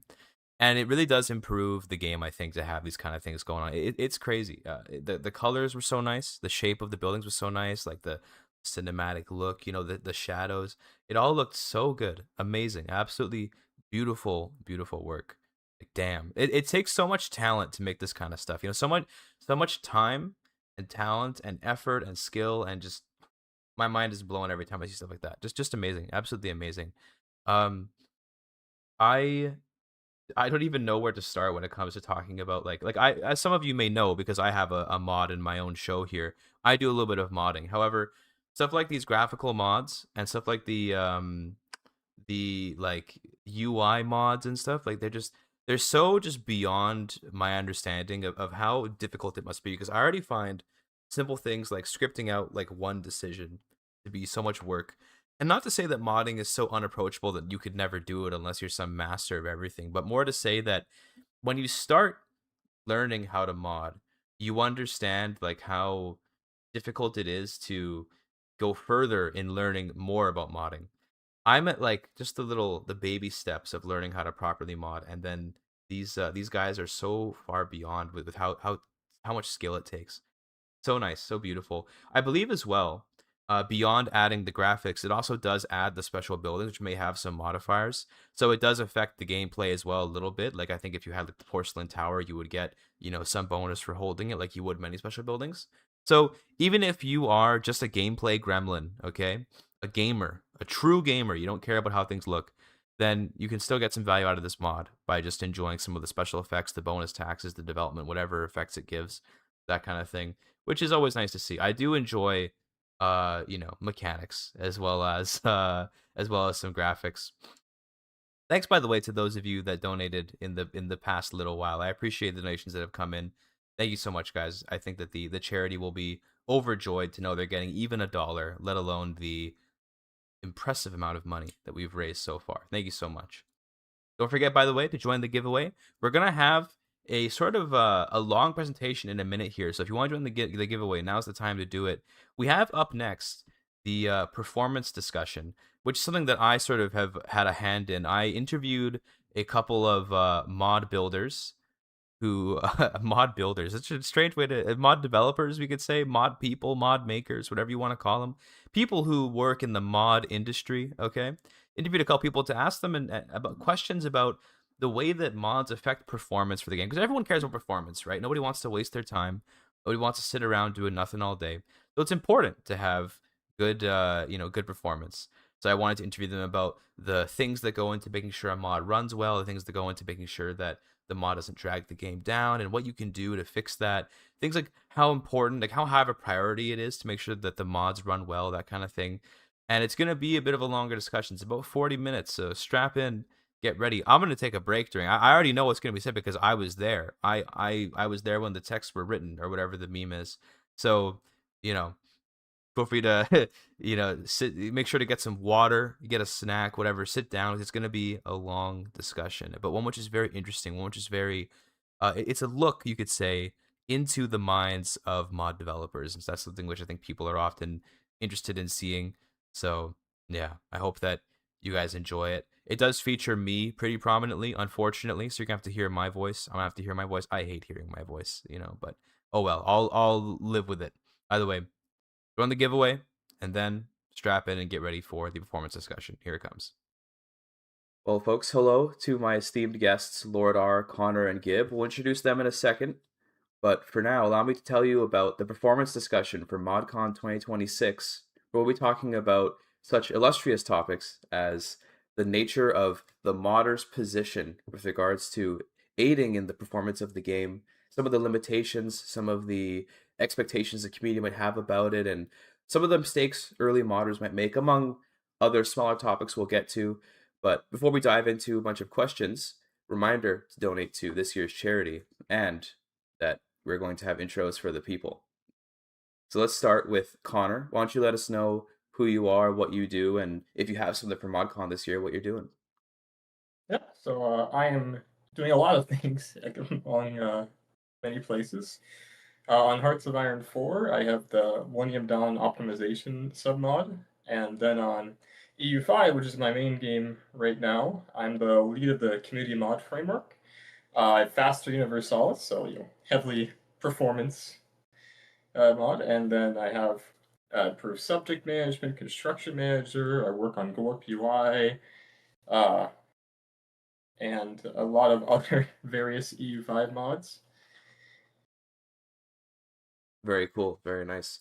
That all sounds. I mean, it's a lot. It sounds like you're working on mods that have a lot to do with performance, so it's very convenient for our discussion. Yep. That's And great. then for the upcoming ModCon, I'm doing the community mod framework, among others, and then Faster Universalis. How about you, Lord R? What's your role in all this? So I don't usually work on the performance of the game itself because I'm developing the Morgenröte mod, but I work on the performance of that mod a lot because it used to be quite slow, and now over time I think it has become a lot faster. So I have some tricks that I can share. Very nice. Yeah, I'm looking forward to hearing about that because for my own modding work, it's always nice to do better with performance.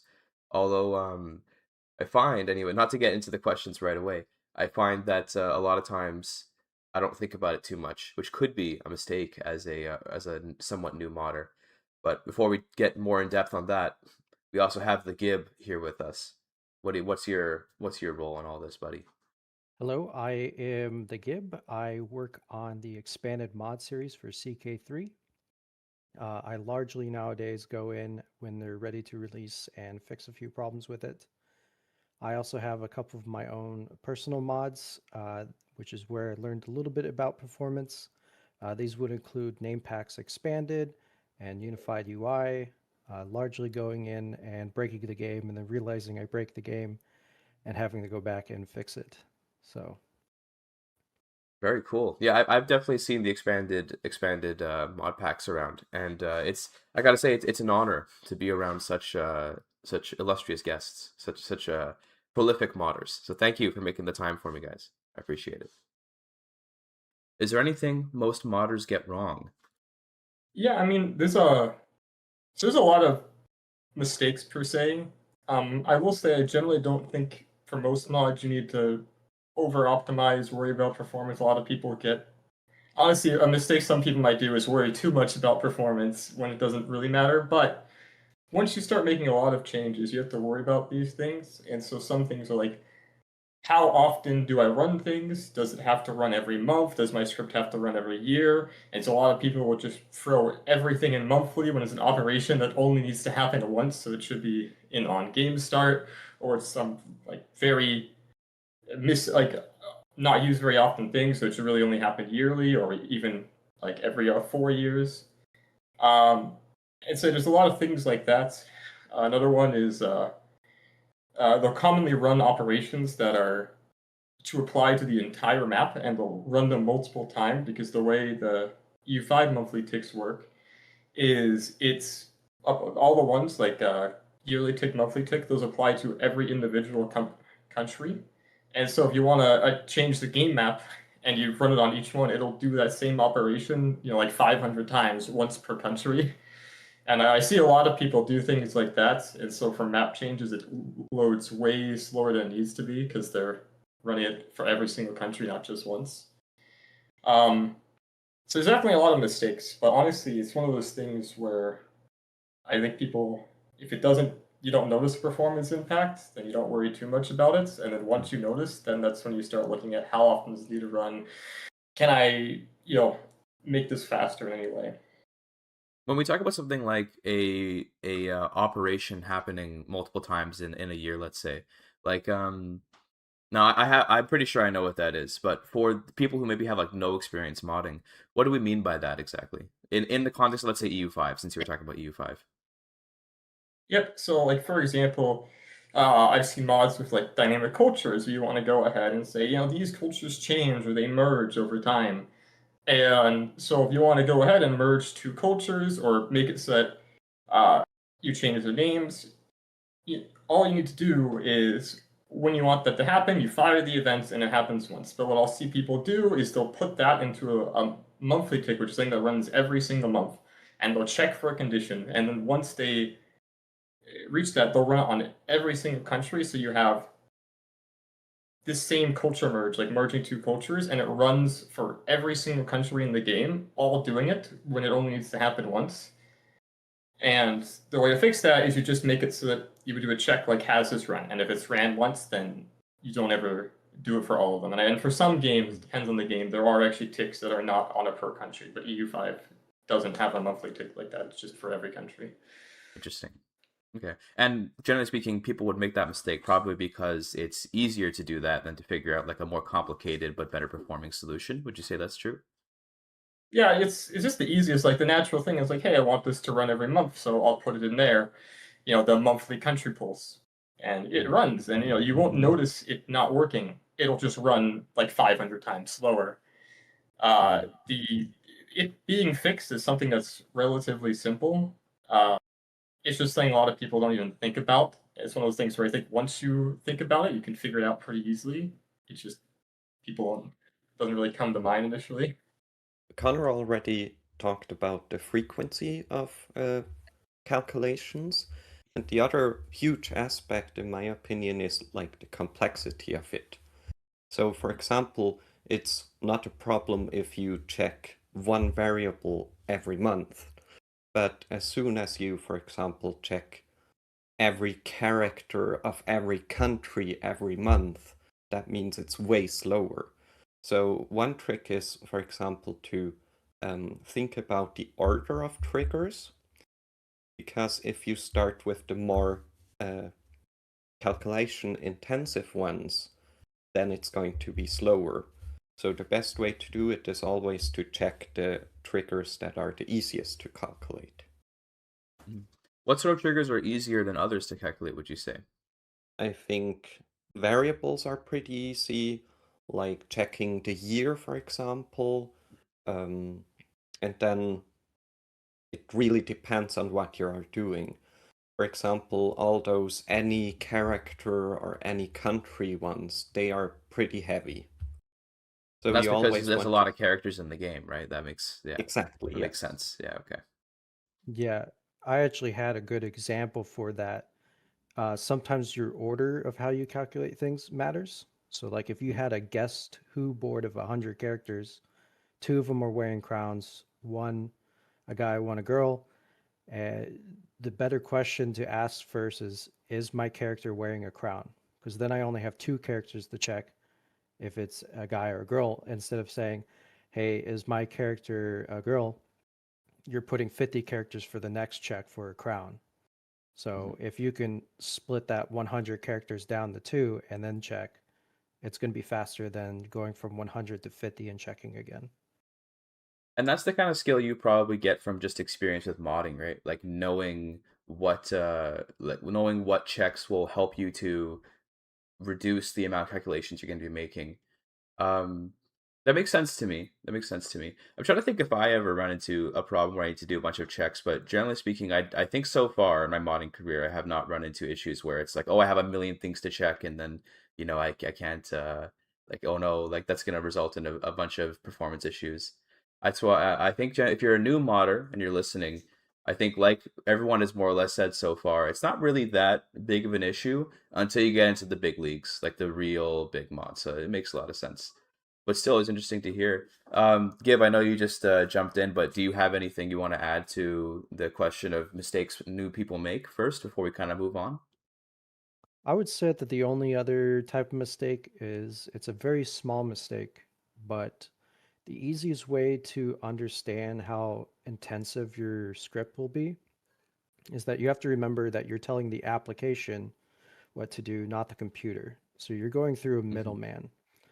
So if I had something that is character colon an ID equal to scope colon my scope, I'm checking 5 things there. I'm checking the character data space, search for this number, compare it to the user's scope space, this scope.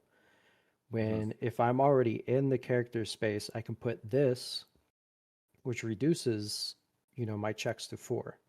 So you can start to open up whatever you're typing and turn it into numbers. And that'll give you a rough idea of how intensive your script's going to be.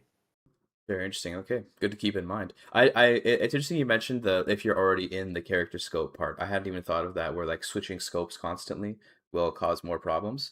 Which, for those that don't know like, anything at all about like modding, as the CK3 modding, it's what I'm most experienced with. But about modding in these games in general, like you like define what you're looking at, which is called a scope, very often.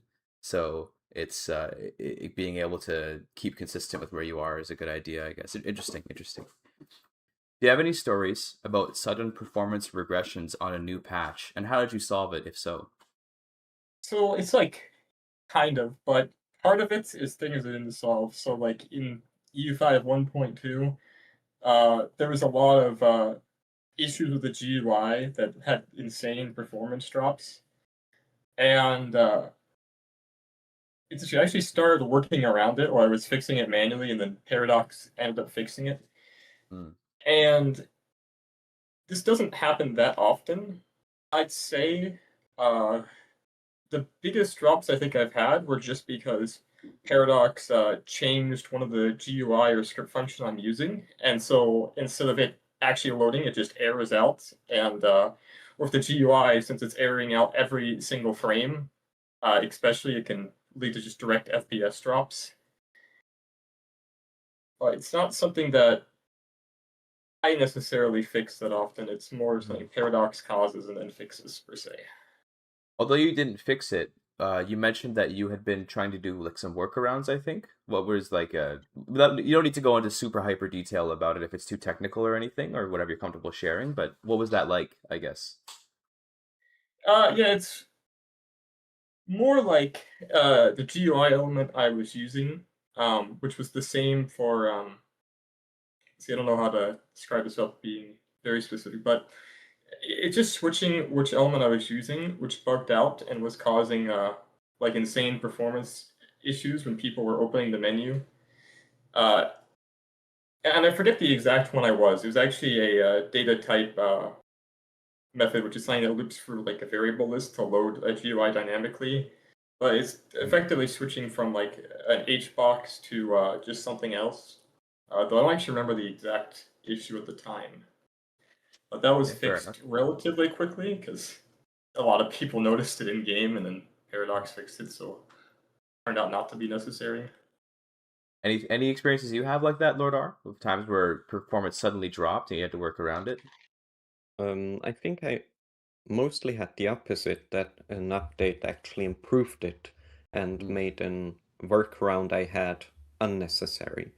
But I think the last update was a case like that, where it actually went worse, because they introduced character roles in Victoria 3. So basically now you can define your own occupations for characters, and we have lots of scientists and artists. And so I had to change the entire system that we used for it. And I think I forgot to change something very small somewhere, and then it affected performance a lot. Yeah. The national caste system in Victoria 3, I guess, is a good example of when like mechanics are kind of completely rewritten. It's a little outside the scope of this discussion, so pardon me for going on about it, but when a mechanic gets totally rewritten and you have to completely work around it, and I imagine that can happen with regards to performance as well, where maybe you make some fixes and then like now everything's different, so those fixes don't work anymore, and must be frustrating, but also maybe interesting depending on how you look at it. How about you, Gib? Any experiences like this with regards to performance regressions? So about a year into CK3, there was some sort of issue with how the portraits were handled. That every single small portrait, so when you're not showing the full character, but like their face, their upper body, those portraits were cached. So the first time you look at that character, it will save whatever that character's details, clothing, and then that will be whatever the portrait shows until you open a page that shows that full character, which made it difficult if you're doing like EPE or adding clothes, because you'll have You open up a character sheet and then look at their family or courtiers, and it'll just be full of children because that was the last time you ever looked at their pictures. Um, so in order for it to refresh, and it did that for a long time, and I think when it got fixed, they even changed how the shaders worked, which made it difficult for a lot of mods to run on Vulkan because we had to completely redo almost all the shaders for Vulkan in order for it to be uploaded. Wow, that sounds quite major. I'm not gonna, late layman obviously here, but that sounds like it would have been a real pain. Jeez. The next question is, have you ever dropped a feature because of performance? Yeah, so I actually am currently like I guess I never dropped it directly because I never added to the mod, but for Construction Manager, something that's requested, which this mod for I'm sure a lot of people don't know, it added like auto expand to EU5 and it went far beyond like EU5 in the latest patch just integrated the like original auto expand, but I have a lot more added. And something people ask for is support for foreign buildings, which are buildings you can build in other people's countries. And the only reason I don't have that right now is because of performance.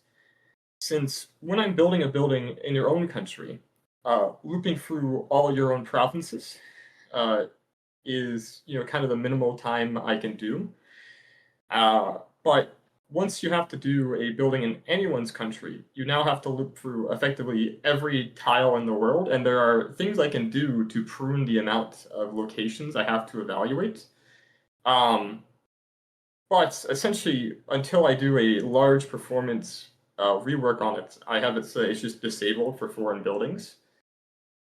And I do plan on adding that eventually, with two ways in mind I actually have, which is one is to, instead of doing like the auto expand on the per country, actually have one loop that applies for the entire world. So even if there's 20 players in the game, I'm not processing the entire world 20 times. I'm only processing it once for every single player. And that's one way. The other thing that I'd like to do, which I've been doing a lot of, is stealing values from the GUI. Because Paradox, they allow you to construct buildings in other countries. And their own auto expand actually doesn't work on foreign buildings either. But since they're already processing the list of buildings you can construct in other countries, if I can just steal the values from that list, then there's no extra performance from me having to do it myself. It's just one of those things that is difficult to do. But if you can do is extremely performative, since you just remove the need for you to do your own calculations. Yeah, stealing the paradox calculations makes a lot of sense. Is that something that you end up doing pretty often, you'd say, just in general with modding? Is like relying on something Paradox does and kind of like jury rigging it to fit what you're doing? Yes, all the time. Ideally, you don't ever want to have to calculate something that Paradox already calculates. Right. Now, there's the problem with a lot of things Paradox calculates only in the GUI, because starting with the Gemini engine, the GUI is very, very powerful, and so there's a lot of GUI-only logic that can only be accessed in the GUI. And so from regular script, which is what the vast majority of mod logic is in, you don't have access to those values. So I have to make a bunch of bridges where I have invisible GUIs that only exist to load Paradox's GUI data models and then feed them back to my regular script. But doing this saves me a lot of trouble because sometimes the values simply don't exist or can't be gotten in regular script, or it's just dramatically more performative since now I don't have to calculate it myself. Yeah, very good. Yeah, I've never worked with GUI before, or at least I say that I've tried, and then I look at how intimidating it is compared to regular scripting, and I'm like, I'm out of here. I haven't yet grown the confidence to give it a shot yet, but it's definitely interesting. Lord R, do you have anything to add to that, or any other stories to tell about it? Yes, we actually had something that we thought would improve performance. So we added some additional cultures for Switzerland, and then we decided that we would add a journal entry that allows you to merge those cultures so that there is less culture splitting. because that's also something that affects performance quite a bit in Victoria 3. And then I used the script profiler to look at which of my files to take the most time to calculate. And that one was at the very top. So it's basically, we had, I think, a monthly check for all pops in the world. And obviously that's very bad for performance. So then we decided to get rid of it. That makes sense. Yeah, not much you can do when it's that performance heavy. I understand that. And to finish it off here, Gabe, do you have anything else you want to add to this question before we move on? This is not the best question for me because I have never dropped a feature for performance. A lot of my own personal mods, I make it and I will make it work in whatever efficient way is possible, regardless of how bad it could turn out. Anybody who's played some early version of Name Packs Expanded, I'm sorry. I love the tenacity to make it work no matter what. There's something cool about that for sure. What is the Script Explorer and how do you use it? The Script Explorer is basically like a little window where you can run the game and basically in the background collect data on which script, so which file takes what amount of time to get calculated. So you run it for, I usually do it for 1 or more years to like catch all yearly on actions and so on.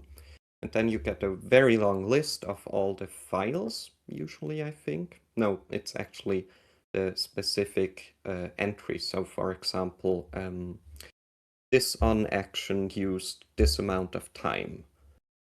And normally it's ordered by total time it takes.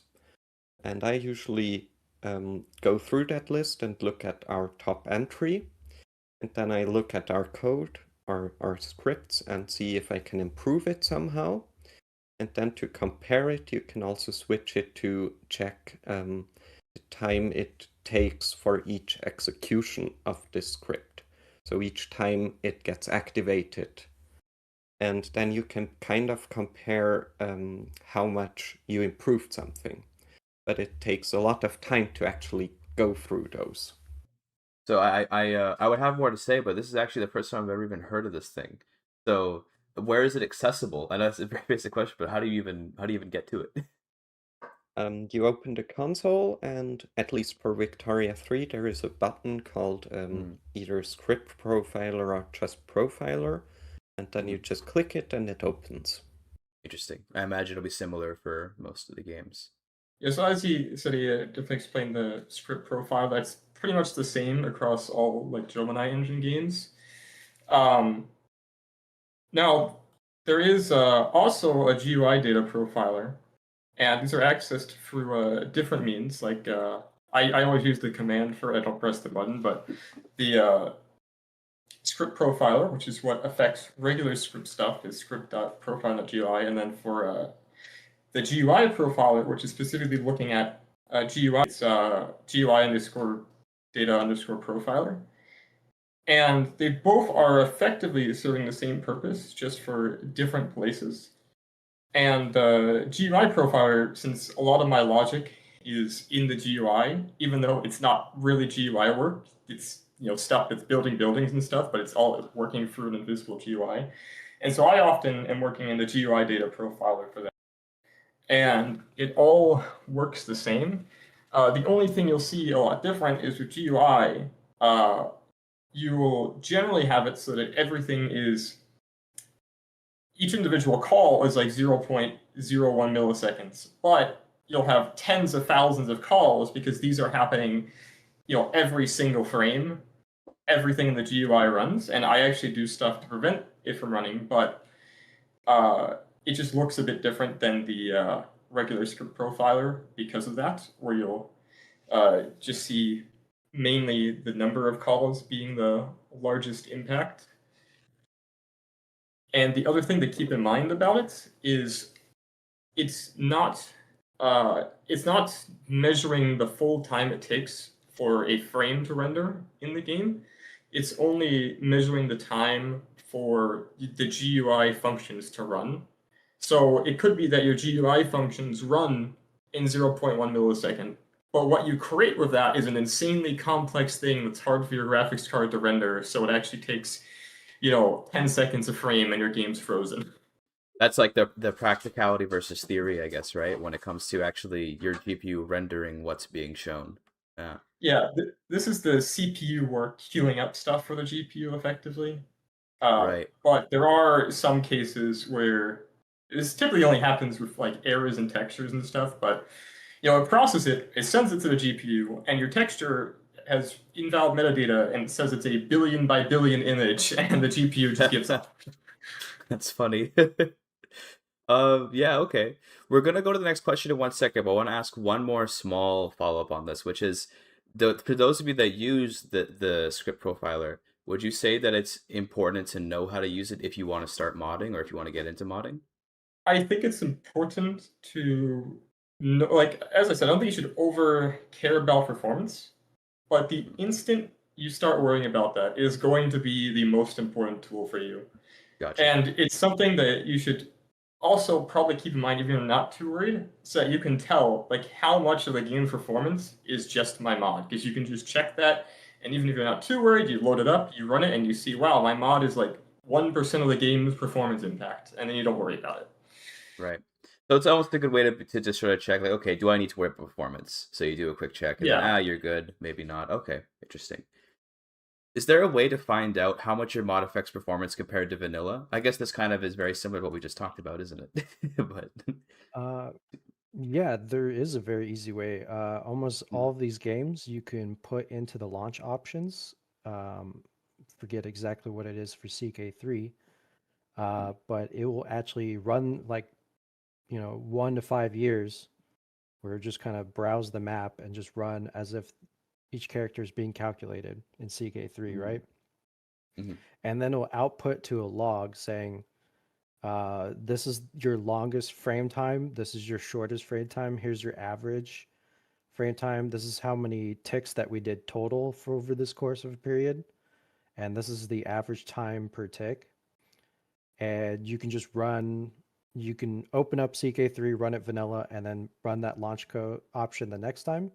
Then you open up CK3 again, I put in my mod, and then I close it and run it again with that launch option, and I can compare the two outputs. This is one of the problems that I had with the early forms of name packs expanded, because I put a variable in that I was checking for. Back in the early times, I only had a couple cultures that I added names for. So I added a variable to say, these are the cultures I added. Problem is, it got so big that I had to swap it and say, just check, these are the cultures I haven't done yet. So then instead of it checking for all the cultures, it was checking for maybe a handful. And it boosted performance like overnight just by changing a couple variables. Wow, okay. Interesting. And that's not with the script profiler. That's its own launch option in Steam, I assume you're using. Yes. And anything to add to that, Lord R? Actually, that sounds very useful, because currently I do it by letting a vanilla game run for 100 years, basically, and make one save every decade, and then do the same for my mod. And then basically time every year and try to compare that. But that's not very precise, because it depends a lot on what actually happens in the game.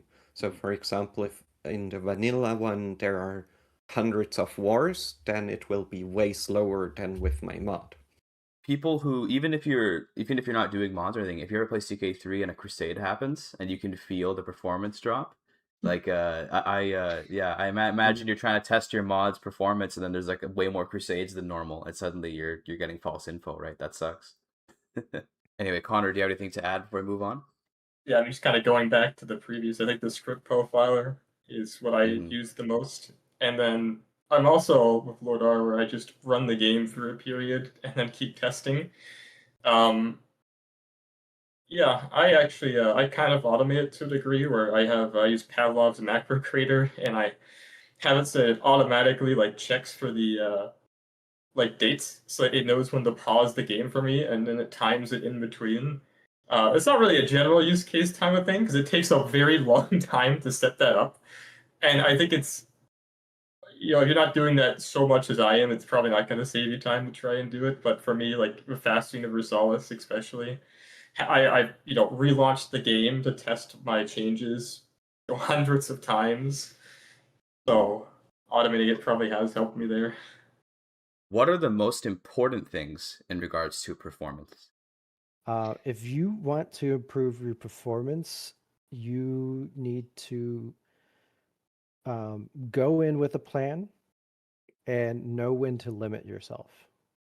Mhm.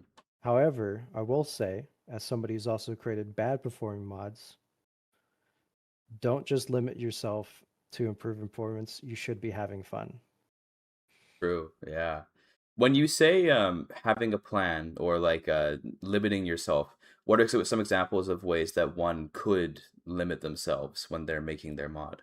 There are a lot of people with a lot of big ideas, and you'll see it a lot because you'll get a whole. We have a command on the mod co-op to tell people do not start a total conversion mod by yourself. I know this And command very well. Yeah. this this also applies to any of your mods. Some people have the willpower to actually complete that. Um, I will say that MP's a little overambitious, but I've always had people who can help back me up when I needed it. And so just because it works for some people doesn't mean that you will complete it. Mhm. So if you have this big idea, sometimes you need somebody to step in and say like, "Oh, that idea won't work very well unless you do this."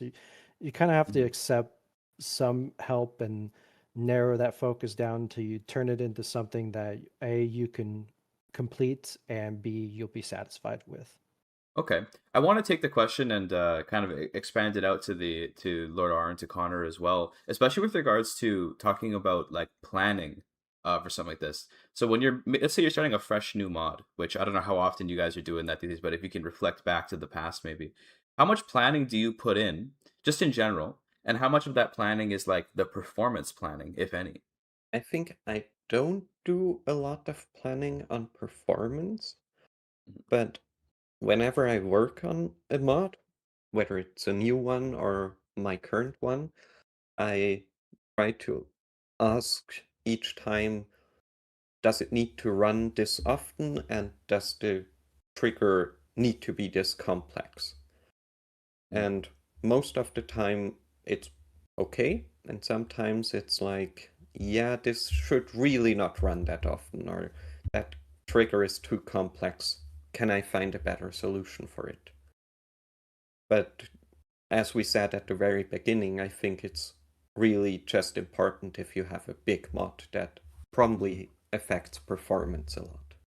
I do have recently for EU5 been releasing quite a few new mods since it is a newer game, and especially because my mods are things that are pretty large in their calculations, like automatically building buildings and like fast universals are literally just meant to speed up the game. Uh, so in that, I do quite a bit of planning.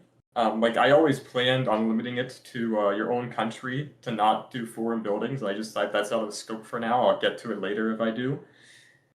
Um, but I think in general, most people you shouldn't really plan on overthink limiting yourself on performance until you get to very large things like that. Mhm. I think you can kind of figure out like, you know, is what I'm doing really performance intensive? And if you think about, hey, I'm calculating, thousands of things on all these buildings I need to do. That's when it's like, okay, I know this is going to be an issue. I know I need to think about it. I see. Yeah, fair point. I like the idea that you don't have to think about it unless it gets too big of a mod, because I think sometimes people they get the wrong impression about the priorities when they're modding, right? One thing I found when it comes to planning, not specifically to performance, but making a good plan for a mod is like everything. It feels like sometimes you can have a dead project on start if you just don't have a good plan for it and you get lost in the weeds and stuff. So definitely a good note for any new modders out there. You should open a Word document or get a notebook or whatever it is you want to do, but just like plan some stuff. Try to think about what you're doing before you start doing it. The last question, this is a pretty big one, and it's an important one, I think, for this discussion. How much can modders actually affect performance? Well, on one hand, if you have a very badly optimized mod, you can make the game very slow. And I think for improving performance, it really depends on which game and what update, because Victoria 3 used to be not that well optimized, but over time it improved. So at some point you can't really do a lot anymore, especially as you can only change things in script and not in the code itself of the game. The vast majority of the time, again, since we're playing with script, not code, almost anything you do will have such a small impact on performance, it might not be noticeable to you right away. But I heavily encourage you, just for fun, to just start putting in your script, check every character in the game, check every country in the game, and just keep adding these checks, and it'll get really, really funny when you post it onto the mod co-op. It's it's always a treat when somebody's just breaking the game for fun. There's just enough of these will add up over time, and you'll find out pretty quickly which ones are just do not touch. Do you have an example of a do not touch since you brought it up? Oh, like which parts of the script to not touch? Depends on the performance of your free time or performance of the game. Well, you could delete like entire portions of the game, which will just kind of cause it to either crash or still somehow play. Sometimes even deleting portions of your game will somehow make it run faster, but it doesn't do anything, which is always fun. But I would definitely, anything that checks every single type of something in the game, do not use. Those are the worst ones. Yeah, that makes a lot of sense. It's definitely, I like the recommendation to go and mess around with things and to see what happens. That's one of the more fun things. Oh, my cat from my microphone. Sorry about that. That's definitely one of the more fun things that I found, is just like messing with things and seeing what you can do and seeing what power you do have. It feels almost like being a god, and you can just destroy the world, destroy the code, whatever you want to do. But yeah, I agree. I agree to mess around and stuff. How about you, Connor? How much impact think modders can have on performance? Wow, you can actually have quite a large amount, even in the positive direction. So, for me, I had Fast Universalis for EU5, and without deleting anything from the map, basically double the game speed. And effectively, it's just vanilla. Like, the game will play the same and, just be a lot faster. And then, if you want to get into deletions, I have options. Like, if you want to do a Europe-only game, or if you want to delete, Society of Pop countries, which currently don't really have much of a function, then you can speed it up to, up to 3 times faster than the base game. But again, even without deleting anything, I can get it to be basically double the game speed, which is, a pretty big impact. Do you find that that's easy to do, or did you have to really root around and figure that out to double the speed, let's say? Oh no, it's very it's a lot of trial and error. It's honestly more time consuming than it is difficult. A lot of it is through defines changes. The other thing is I have multiple versions of my mod, but I changed the tick speed. In EU5 they added hourly ticks. Now you can remove hourly ticks. That doesn't actually increase the speed as much as people would think. It's about 13% faster if you just delete the hourly ticks, go to daily. But you can actually do more. You can make it so that ticks are like 47 hours, and the game just accepts it up to that limit. And I find once you go to 48, things start fundamentally breaking. And so I managed to make it so the game is 47 hours, and that has a bunch of consequences. I've just done tons of workarounds to force the game to work like that. and it works pretty well. It just requires a lot of time and trial and error. Very interesting. Okay. Well, I think we're kind of hitting our time here. So what I'm going to do is before we end things off, I want to say a really big thank you and a reminder to all the viewers to please check out this year's charity because we want to, raise as much money as we can and try to beat last year. We're always trying to get more money raised than the last year's ModCon because those guys suck. We got to be better than them. This year's ModCon is the best ModCon. Last year sucked, of course. The year before that was even worse. This is the best one. But definitely check that out. Thank you so much for listening. And I'll say one more thing. Do you guys have any last notes or comments you want to make before we call it an interview here? Fun modding. Yeah. All right. That's the most important part. Definitely. Completely agree. Start modding. That's how I started was I raw dogged a Notepad++. Okay, I opened up CK3's files and started just copy pasting stuff from those files and then like altering little bits here and there.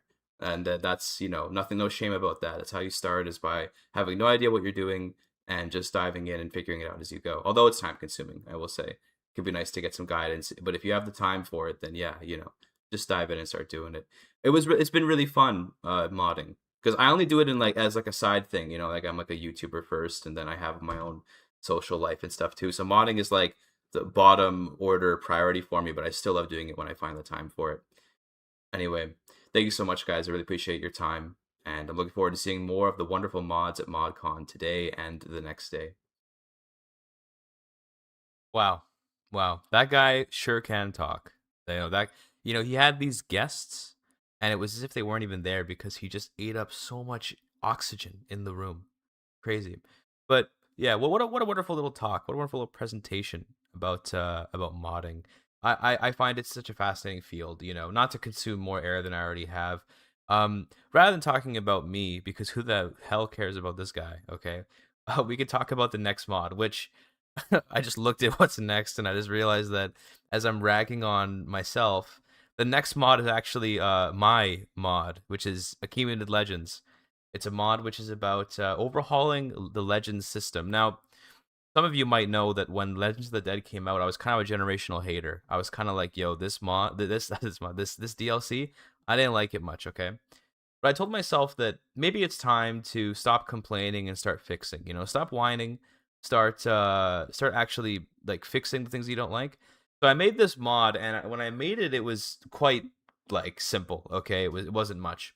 But it grew into this behemoth of a thing that I wanted to really expand more into. So I added random events, I added artifacts, I added new stuff to it in general, new cultural traditions, etc.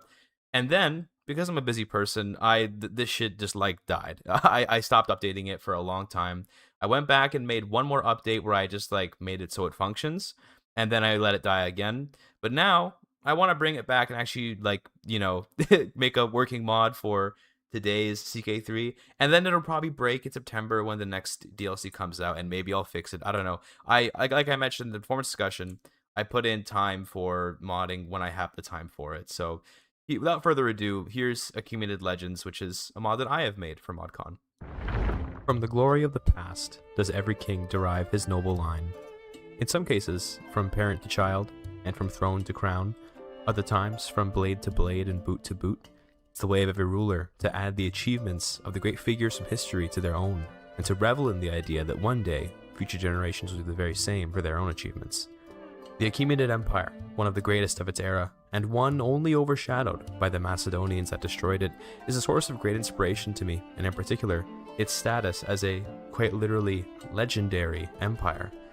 In the Middle Ages of Crusader Kings 3, the Achaemenids were, for all intents and purposes, a lost, forgotten empire, and yet its influence lived on in the symbolism, faith, language, and spirit of the people at its core. Accumulated Legends is a mod for Crusader Kings 3 that asks the question of what it might be like to access that history and let it inspire new generations of lords. The way to do that? The Legend system, of course. Unfortunately, I found myself disappointed with Legends in the base game, so I revamped them. In Accumulated Legends, there's a lot more to acquiring a seed of history than just some gold and prestige, and the way the story spreads depends on the story itself. Take the legend of Amestris, which is the only one accessible to non-Iranian heritage rulers. To obtain it, a ruler must engage in tyranny and have a dreadful reputation, and spreading the legend isn't so simple. While the legend can spread normally, how it would in the regular game, the better way is to murder a great king or emperor, which will see your legend spread to that realm instantly. This way, a legend feels like something living on the map, but something which creates its own story as it comes together. Another example is the Darius legend, which spreads by completing sieges. It's not just about the legends while they live, though. It's also about how they end. Zoroaster's legend doesn't just give a character modifier and some piety, no. It gives out a new cultural tradition, which will be exclusive to your ruler's culture. This is just one of the many unique rewards in Accumulated Legends. I won't spoil it all for you, so how about you go check out the mod and build yourself a grand accumulated hegemony, which I should add, reshapes the de jure structure of the entire region to better suit an accumulated administration. The mod will be available sometime in early August, as I just have a little bit more work to do on it. And please consider donating to the Video Game History Foundation, our charity at ModCon for this year, so that no game goes forgotten, like the Accumulated Empire once was. Thank you for your time.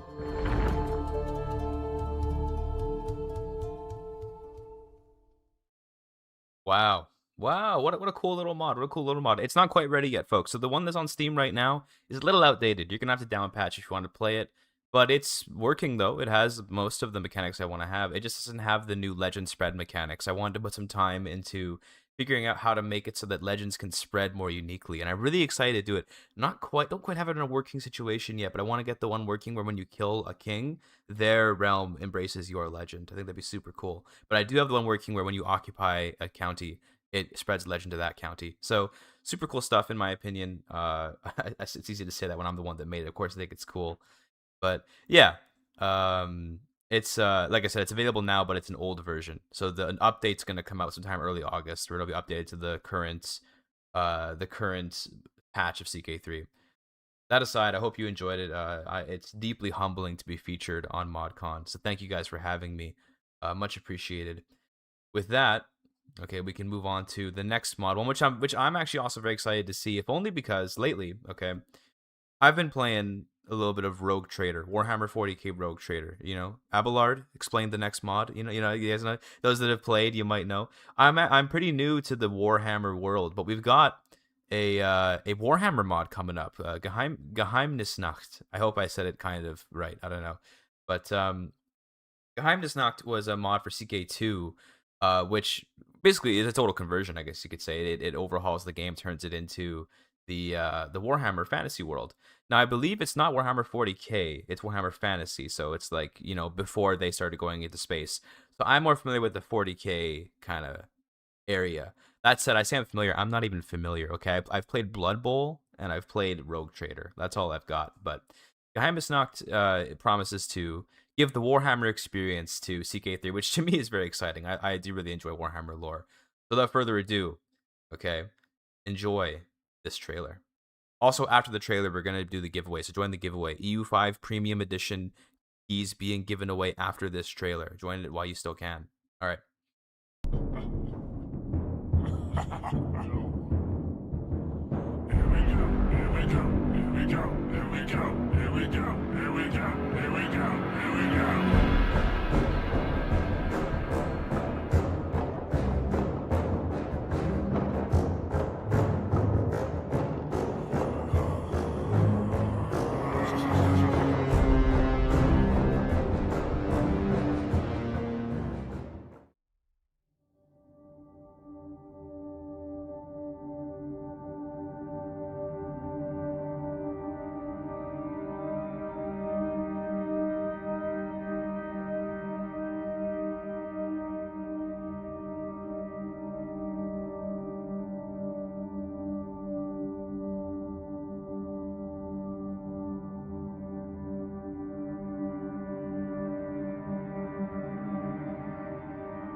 What a joy. What a joy. What a joy to see Warhammer content come into Crusader Kings 3.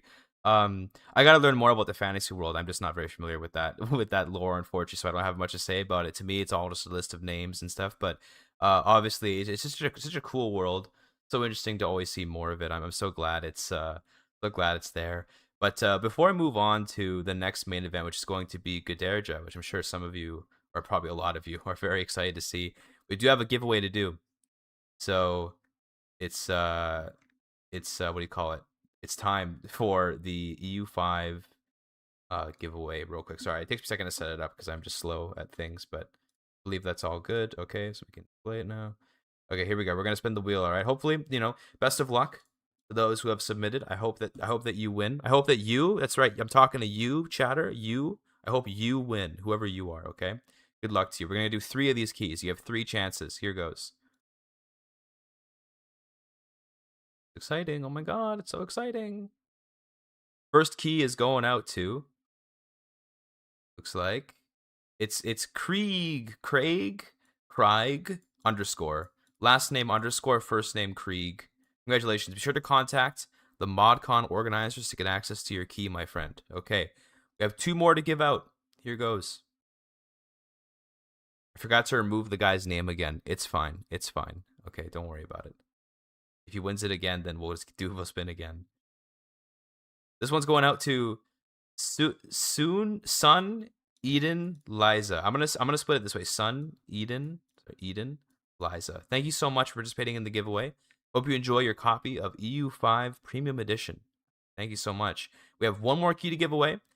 So here goes 1 more key. And of course, if you win, be sure to contact the ModCon organizers to get access to your key. Here it comes. Going to Albionic, period. It's an important statement here. This is not just a name, it is a sentence. Albionic, period. Okay. Thank you so much. Congratulations to the winners. I hope that you enjoyed the game. Although, EU5, I am a hater of EU5. I'm joking, I'm not going to get into that, but EU5 and I have an interesting relationship. Let's just put it that way. Let's go ahead and get ready for the Godherja trailer. I know this is a mod which people have a lot of love for. We have a live section afterwards. Okay, so we're gonna have another interview like we have with Realms of Exile. But in the meantime, I hope you enjoy the trailer. I gotta go and set up that live interview, so hopefully that goes smoothly. Because unfortunately, running a little bit close to the wire here, haven't quite gotten that set up yet. So we'll do our best. But regardless, thanks folks for watching so far. Again, before we start the trailer, please do consider donating to charity. You guys have actually been giving so much money. It's kind of been crazy. I'm so proud of this community.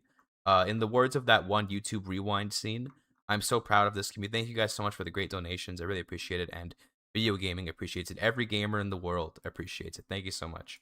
Anyway, here comes the Godherja trailer. Enjoy. The world of Godherja has undergone massive changes in the 44 years between the 1254 and new 1298 start date. Great and terrible figures have come and gone, and thousands of new characters rise to face the challenges of their time, all at the hands of you, the player. Many regions have likewise been given heaps of new content, from the marches of Shivali to the turmoil-ridden lands of Ceradon.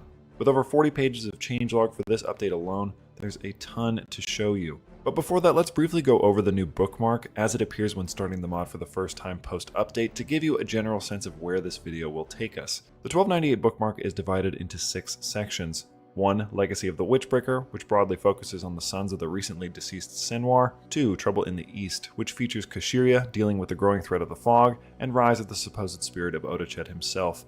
Note that planned fog mechanics will not feature in this video as they are still in work. 3. The War of the Angels, detailing the decline of Harthau's heirs, the resurgence of the Ritualists, and the last of the Agionists. 4. The Sun Never Sets, which turns its eyes north to the Shivali, a revolution of faith in a land grown wild after the wars of the Seignon brothers and numerous Lich invasions. 5. What Remains West, and its focus on Amsar following its civil war, its capital takeover by the Shivalian Merchant King, and the threat of nomadic Kemsari warlords to the south. And finally, 6. A New World, which unfortunately will not feature in the initial release of 1298, so we won't discuss it here. Given the array of potential topics within this bookmark, let's begin in the north in Shivali and go clockwise around the world from there. The proud Seignon family, which once consisted of 4 mighty brothers locked in a war for the throne, has grown weak. The aging Black Bastard was slain in a duel by King Terran the Black Knight Spencer of Ruhar, easily the largest power left in the region. King Benoit the Kind likewise fell in a duel with the Lich King Vescair, whom he managed to slay before succumbing to his wounds, leaving just Onsfrey and Clement, with Onsfrey little more than a duke after the rise of his former ally Terran. Though Clement is friends with the largest power in the region, can he truly suffer the Black Knight to hold the lands that rightfully belong to his family? In the north, Ogier the Ogre Rodair stands firm as a bulwark against the Liches as Grandmaster of the famed Chevali Anti-Magi. Players should note the new great project added to the region, expanding the Fort Norns, which focuses on expanding the Black Forts along the borders of Chevali to enhance the region's defenses against Lich invasions. There, as well as in other starts, players can find decisions to either codify the freedom or enforce the exclusivity of the life paths under the Conclave of Raucor. In the old Adversarian heartland, the days of a disparate but united Empiric people are over, as the great conqueror Senwar passed in his sleep at the old age of 78 in 1297. His sons and former companions now rule a host of diverse cultures and peoples in his stead, such as Kresmir Giantlayer, one of the last living veterans of the Battle of Elysian Pass. He is now left to tend to the lands promised him by his old companion. Meanwhile, the children of former companions such as Skogul, son of Sigrun Axenhand, or Hjorix II Boretooth, son of the Old Mad Dog, rule independent kingdoms of their own beside the lands of Senwar's sons. Senwar's eldest, Krall Radjavil, controls Erasepolier, where a monument to his father's deeds was built with the torn-down echoes of a dead empire, while his brothers, both Kralls themselves, rule the kingdoms flanking him. Each brother, and indeed various rulers of the former Empiric, have the decision to form new Prohan or Pathos rights, as well as a few offshoot rights depending on the area.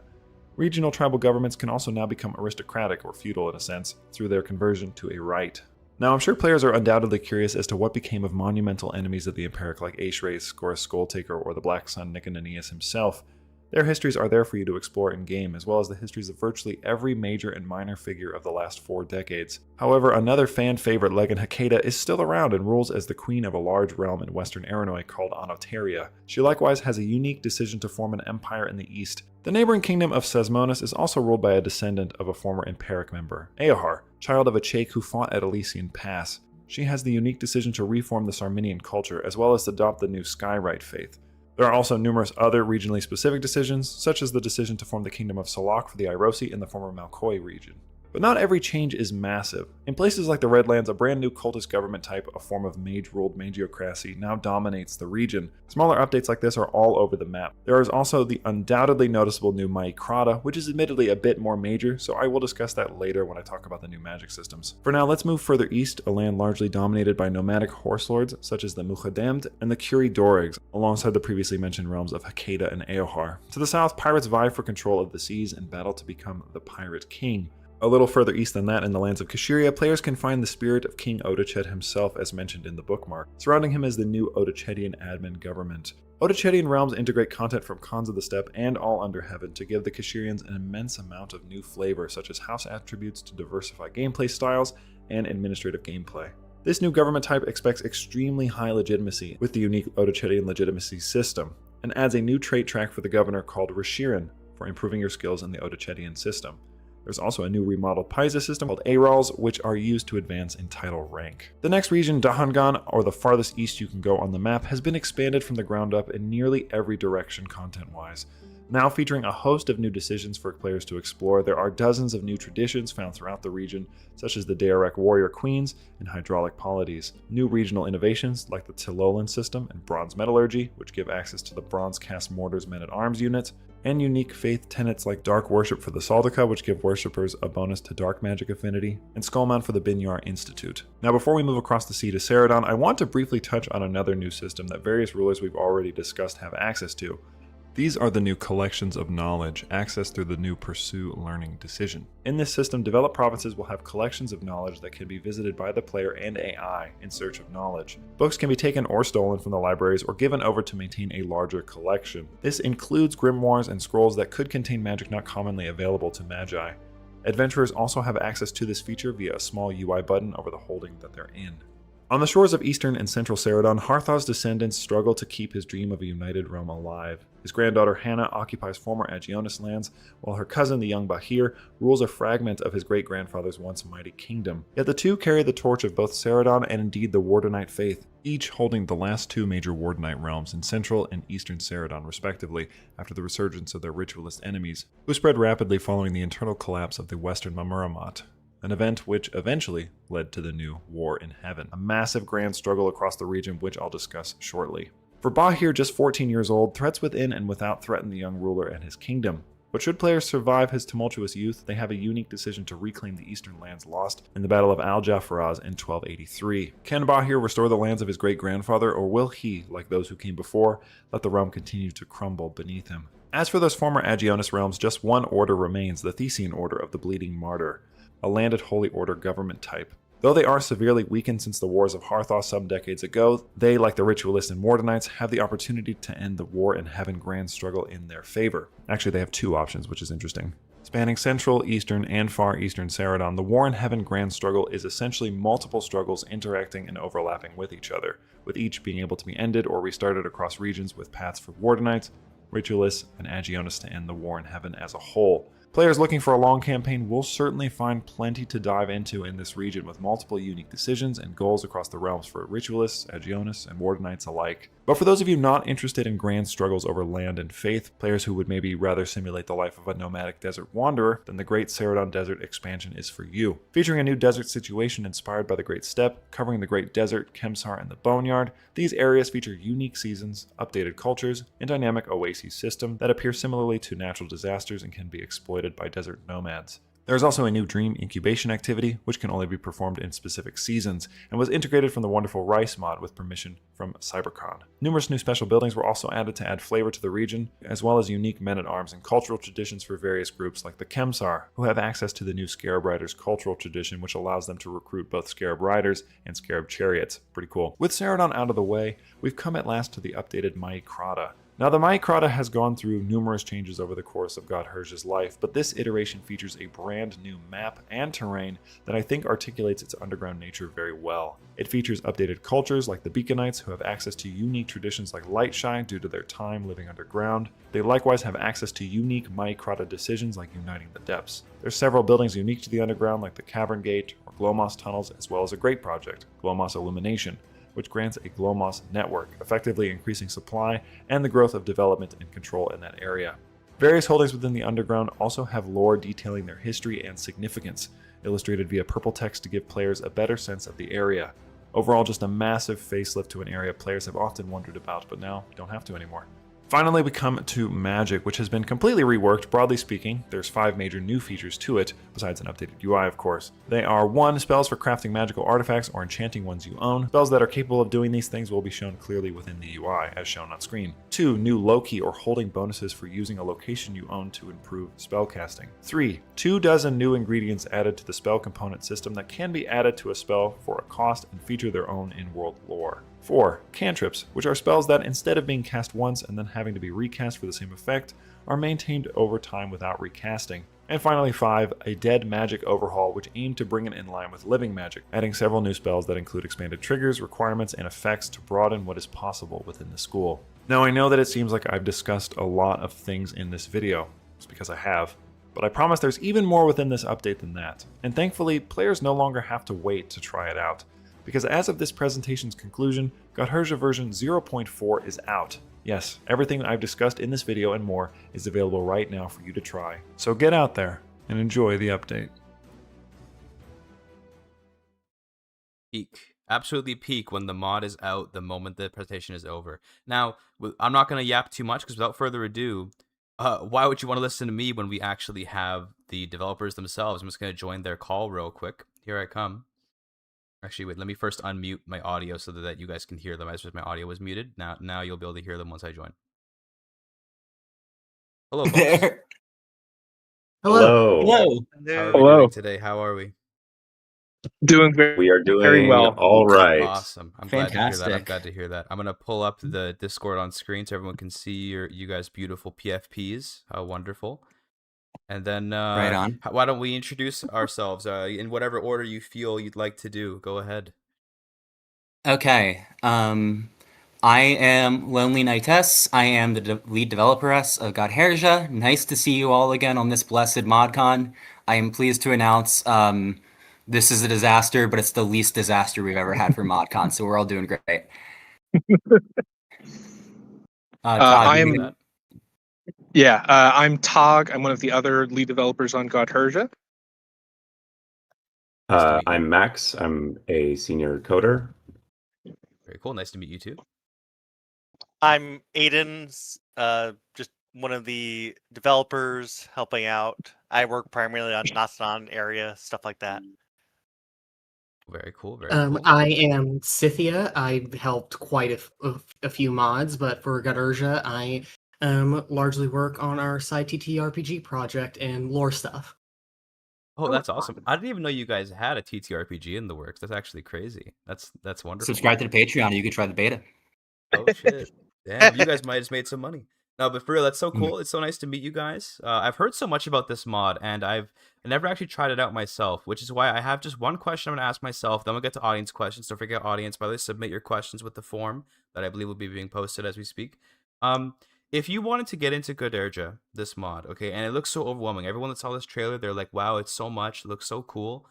What is a good spot to play to just like learn about the world? Really, you should choose any adversarian who starts at War of Senware, the largest round. No. in that. Really, our most consistent suggestion is starting in the region of Chevalier. It's very heavily inspired by a lot of like high fantasy and romantic medieval aesthetics. It doesn't require that you know a lot of Godherja's unique mechanics or systems, and it can kind of ease you into the setting without throwing too much at you at once. There's still magic and things like that in that area, but it's a lot more reduced due to the unique mechanics there, like the anti-magic field. And with this update too, we've added like a revamped tutorial for getting through using the magic system, so that if you are starting there as one of the few magi that live there, you can follow that along and just kind of get into it more directly. Very cool. Okay, thank you so much for answering that, as it will help me find a place to play whenever I do check out this mod, for sure. Now, are there any audience questions that have come in that you're interested in answering right away? I hope some have come in. I'm sure some by now have, but Before we hop on that, I would like to offer a clarification. Slight lie in our video about the whole update out thing. Clarification, update uploading. Very different, very close things, but very different things. We will either yell during this or announce it on our server when the update's done, and that's how we'll all know. So sorry. Oh, that's all right. It happens. I totally get it. Yeah. Time schedule. Yeah, you hate to see it. Well, then soon it will be out, and not like Bethesda soon. I mean, like very, very, very real soon. Yeah, Watch. You just follow the clock. Yeah, for sure. Anyway, audience questions. Any interesting ones catch your attention? Audience questions. Let me see. The form. The form is taking a moment to load. Oh no, dude! Uploading, loading. It's all the communication speeds have ruined the interview. Hey, until then, if anybody wants to throw a question just straight in the stream chat, we can grab those too. That would also work. Yeah. Also, there is one question of how hard was it to exercise the Godherja genie that kept delaying the update? It's still there. Yeah. It constantly looms over us. Yeah. We actually are working to banish it, though. We have made solid progress on the banishment. We've hired at least 7 different exorcists from separate faiths. You can also somewhat thank Kaiser Harm for twisting our arms into doing ModCon, because originally we were not going to participate this year because of it's a lot of stress. But Kaiser Harm and Soul Tomato, another great YouTuber, really helped assist us in getting this video put together. And with that, I was like, well, then we can just try to hit a deadline of using this for the 0.4 Steam release and just kind of hold to that. And I'd like to clarify what I meant by the exorcisms beyond the spiritual level is that we have been trying to work out how we want to redesign our dev process and our release process and how we like work on things. And a huge part of this update, and one of the reasons this doesn't have, quite as much content as we planned as always, but like one of the reasons it is as it is because we spent so much time on the back end getting stuff ready for like more consistent patches, for making things easier for us to merge together without issues. So right now we're planning on something like, and this isn't hard numbers, but we're working this out.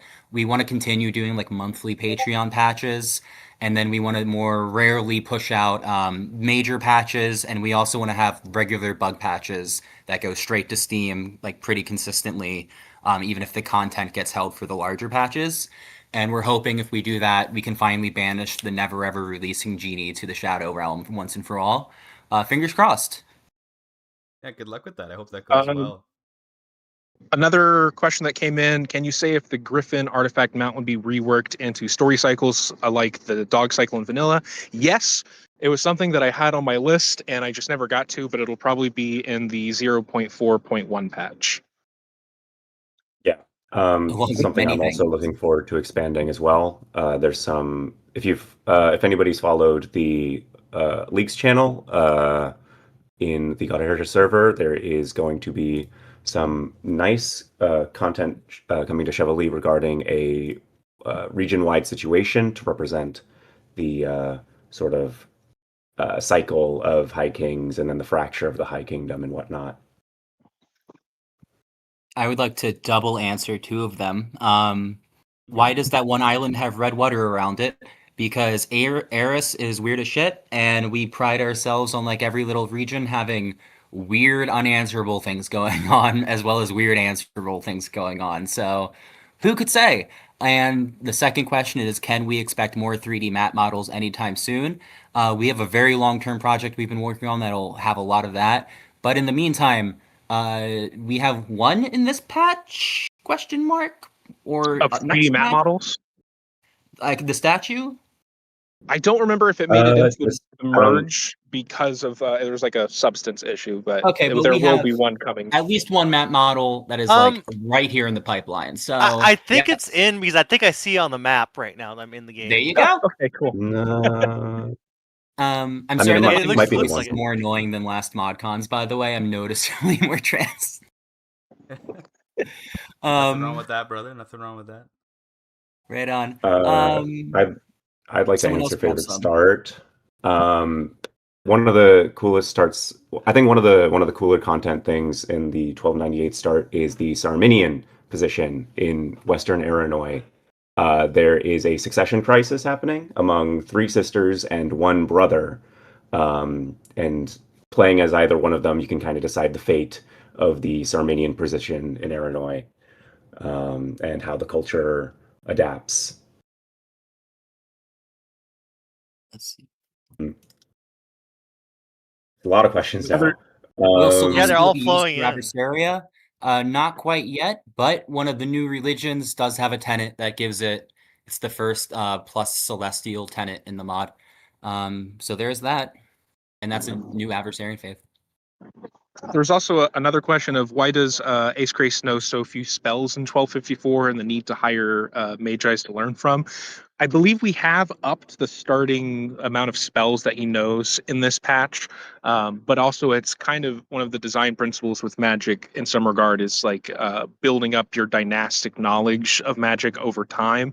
So we don't necessarily want spellcasters like Ace Grace to immediately start with everything on hand and instead have something for you to work towards through either hiring those magi to learn from or the new collections of knowledge system where you can go to the library and find a book with spells in it and learn from that.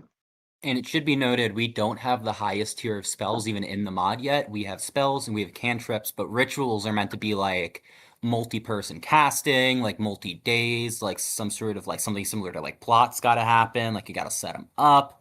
And that's gonna be like the big end the world spells are mostly gonna be that, where it takes like a ton of setup and work and very dangerous. And when we have that, it'll be a lot more feasible to give Ace Grace like a bunch of super powerful spells that he just cannot cast at start because he's all alone. That's sort of the long-term plan for his development. So he'll keep getting spells as we go. Can also answer, is there anything planned for Surat or the Mycrata Underground? I believe, did we merge in the Mycrata? Oh yeah. Content? That's yeah. There is it's all in the video. new Not as much as Mycrata we wanted, content. but it's got so much. And Surat content, something we've discussed for a while, but it has not made it into the pipeline quite yet. But there is a lot of Talakalak lore and content that we've been discussing for a while. Similarly, somebody else also so asked about fog content because it's kind of been one of the other things, and that is something that we were working on for the 0.4.1 patch, was updating the fog and for the spreading mechanic for it to be a lot more dynamic as we intended. So it'll also be a situation with its own kind of quote unquote phases for either advancing or stalling or kind of evolving over time. Yeah, to be clear, one of the big things we ended up having to sacrifice because we didn't want to never ever release anymore is that we put the kibosh on most of the story content. Not all of it, but a good chunk of the story content and stuff. And a lot of the individual little content. There was I had this plan to add several, over 100 new men-at-arms for the last few weeks that I just did not get around to, but that's planned. My hope is that now that we got the patch out and we got interest back and we can hopefully, get things rolling again because it's been a while, I can dive into content over the next few weeks without having to worry about this ModCon release coming. So expect a lot of stuff coming. There's so much stuff we had to put on the cutting room floor for this patch just for lack of time to polish. It's so crazy to hear you guys talk about all this stuff in the mod, and I'm just like, damn man, there's so much in this. It's you guys have been working on this mod for years now, right? I mean, it's it started. Yeah, yeah. Yeah. That's just, it's crazy to me to have that kind of dedication. I just wanted to point it out because it's so easy sometimes to forget the amount of human hours that go into creating all of this stuff, and it's important to really recognize it's so impressive and so interesting to me. But sorry to interrupt. I know there's a lot of audience questions. I just really wanted to say No, that. thank you. No, that's a you go whenever you want. I appreciate you guys. I really appreciate all the work you guys put in. It Even if I actually haven't even played it yet. Thank you. It actually segues well into what I was going to bring up, is with people asking for a mod that's been around for this long, where they can find more lore apart from the in-game encyclopedia and lore primer. Probably the biggest spot is going to be Godherja's Discord, specifically the lore channels in particular. There's also a forum where you can ask questions, and then in the future, that's part of the purpose that we are making a TTRPG, is to expand more of the ground level, the setting that CK3 can't show. So that's in the future, but for now, the Discord is a big spot to learn more about the setting. I'd also like to say that one of my hopes for us getting onto a more stable and consistent release pipeline that's a bit more hands-off for us, because, right now every release is such a individual, like me and Tog or one or two other people, all hands on deck. We got to get this out. If we get things automated, I'm hoping I can spend more time focusing on releasing regular short stories. I was hoping to do something like that for patrons soon. And then we've had multiple books and other media that have just been in the works for a while that when I have more time to not spend on the mod, I'm hoping to start knocking out. So Godherja is just always expanding, and we really want to expand it past just being a CK3 mod, even if we also want it to be the best CK3 mod possible. So more is always coming. If you're interested in Godherja at all, it's always the best time to jump in before it gets more complex. A lot of people are asking about map expansions.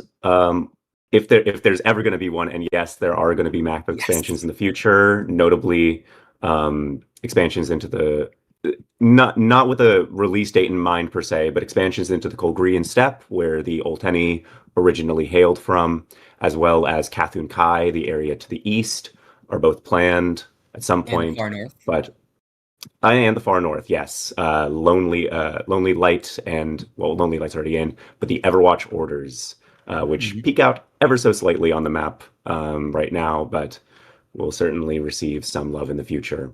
And eventually you will have, for the biggest lore nerds who are listening right now, the Ice Queen's realm will have some representation on the map and be a huge thing in the future. Yeah. Someone grab what another happened question. to Let's the go. Roll. What happened to the Order of the Forgotten Saint? Do we want to answer that? I mean, it's Big gonna. Boom didn't have time to write the game concepts, so I'll say stab eye in face. Big Boom is the biggest gist I can give you. Who could guess stabbing a magical entity caused some trouble? I'm sure it was slightly more involved, but yes, basically. Yes. Basically. Tease upcoming magic schools. Oh, I have some. You go ahead, Max. I am. Magic coding has not been one of my things that I've really dove into, but part of either 4.1 or 4.2 content is that I want to look at maybe is finally getting in my Partick culture rework in, which would include a number of reworks to the Magic School, potentially another additional Magic School that Partix can look into, and of course the culture rework itself, and maybe some story content regarding Partick people's fate in Chevrolet, as well as the Druids who went north. I know, Aiden, you're also working on Magic Yeah. School improvements for the Natanan. Yeah, I'm examining both sides of the conflict, the Korlikins and the Natanan schools, and also adding a more detailed magical school for the Pale Rider, who is the big bad for the new 1298 start date over that region, who doesn't have too much content yet, but I'm planning on adding it in either the 0.1 or 0.2 update. I want to quickly ask, And are are- you guys willing to? Could one of you guys stream the mod if you're able or willing to? Just because it would be something people can yes. look at while we're doing this. Yeah, that'd be great. Yeah, perfect. Thank you so much. There you go. Not that your guys' A lot prettier PFPs to aren't look pretty at. enough, but you know the YouTube chat, the Twitch Something chat, they to- need something, you know. Yeah, there you go. Yeah, What a something beautiful to animated see it in image. game. Didn't think this would pan out this way. Max, you better make that stream interesting. That's all I'm saying. Your career depends on it. Hold on, wait. Where's the new horn painting? Is it around here? Oh yeah, far southeast. Yeah. New visuals for the Horn of Ceradon. Sarat, hellish as ever. But yeah, Love the map 1298 on is this, a by the way. really fun start. I Let me get complimented in. the realms of Exether as well for having the beautiful map. But you guys also have a very, very pretty map too. Like, damn. Thank you. Oh yeah, we put a lot of effort. One of in. my Yeah. So much effort. We're still not happy with it. There's like a lot never before announced, but there is some major overhauls I've planned for at least some places on this map. There's just Like, like we've already seen it with the Maya Crata.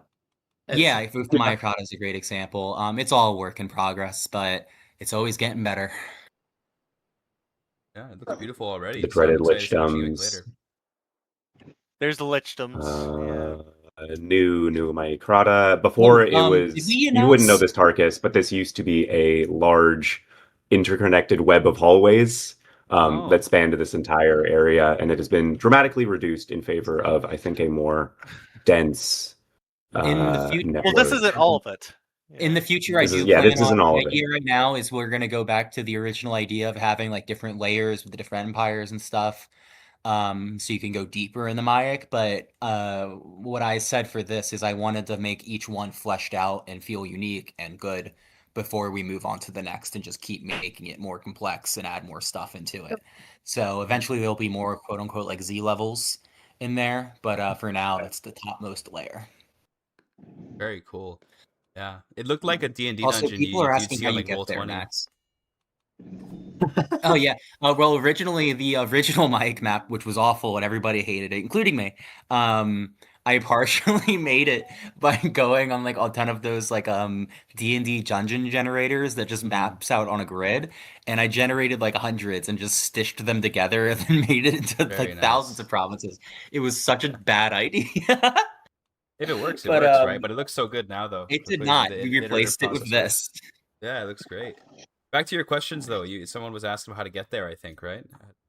Want to make sure that person. Max, if you wanna The show that entrance off. to the Mycrata is in these mountains here. If you look at the digital map modes, you can kind of see the Mycrata Empire extends both underground and into the mountains. The entrance exactly, I believe, is around here-ish. It's you can see it down there with one of the small one county provinces to the south, which is a little If you ever black flag raise an and army the black surface side, you can direct them downward and follow their path. Yeah, as Right here. diegetically, the Maya Crata is right beneath those mountains as an entire underground ecosystem. Mhm. What else is fun? Oh, the Opakajans. Oh yes. Uh, poor Jordanes. Um, Oh yeah, what we didn't else? quite get it in. This is going to be part of the story content, but if one thing I don't think most people have not realized is that Godherja doesn't actually really use like the crusade mechanics whatsoever. Um, Yes. and I will say it's not in yet, but very soon. Marchers are going to their 1298 is going to be all about crusading the hell out of people. So coming One of the things soon. that I'm hoping, yeah, one of the things I'm hoping to get in with 0.4.1 is, like I was talking about with that Chevalier content, there is going to be a region-wide situation sort of regarding the rise of High Kings, the amount of power they're able to consolidate into the High Kingship, and then from there, how much outward influence they can extend on the other peoples of Eris. There might be a dev diary coming soon regarding some of the mechanics around that, but eventually that stuff will tie in with, the High King's relationship with the Consulurge, gets read, the war against the Lichdoms, and like we've just talked about, crusades against any heretical life paths out in the world.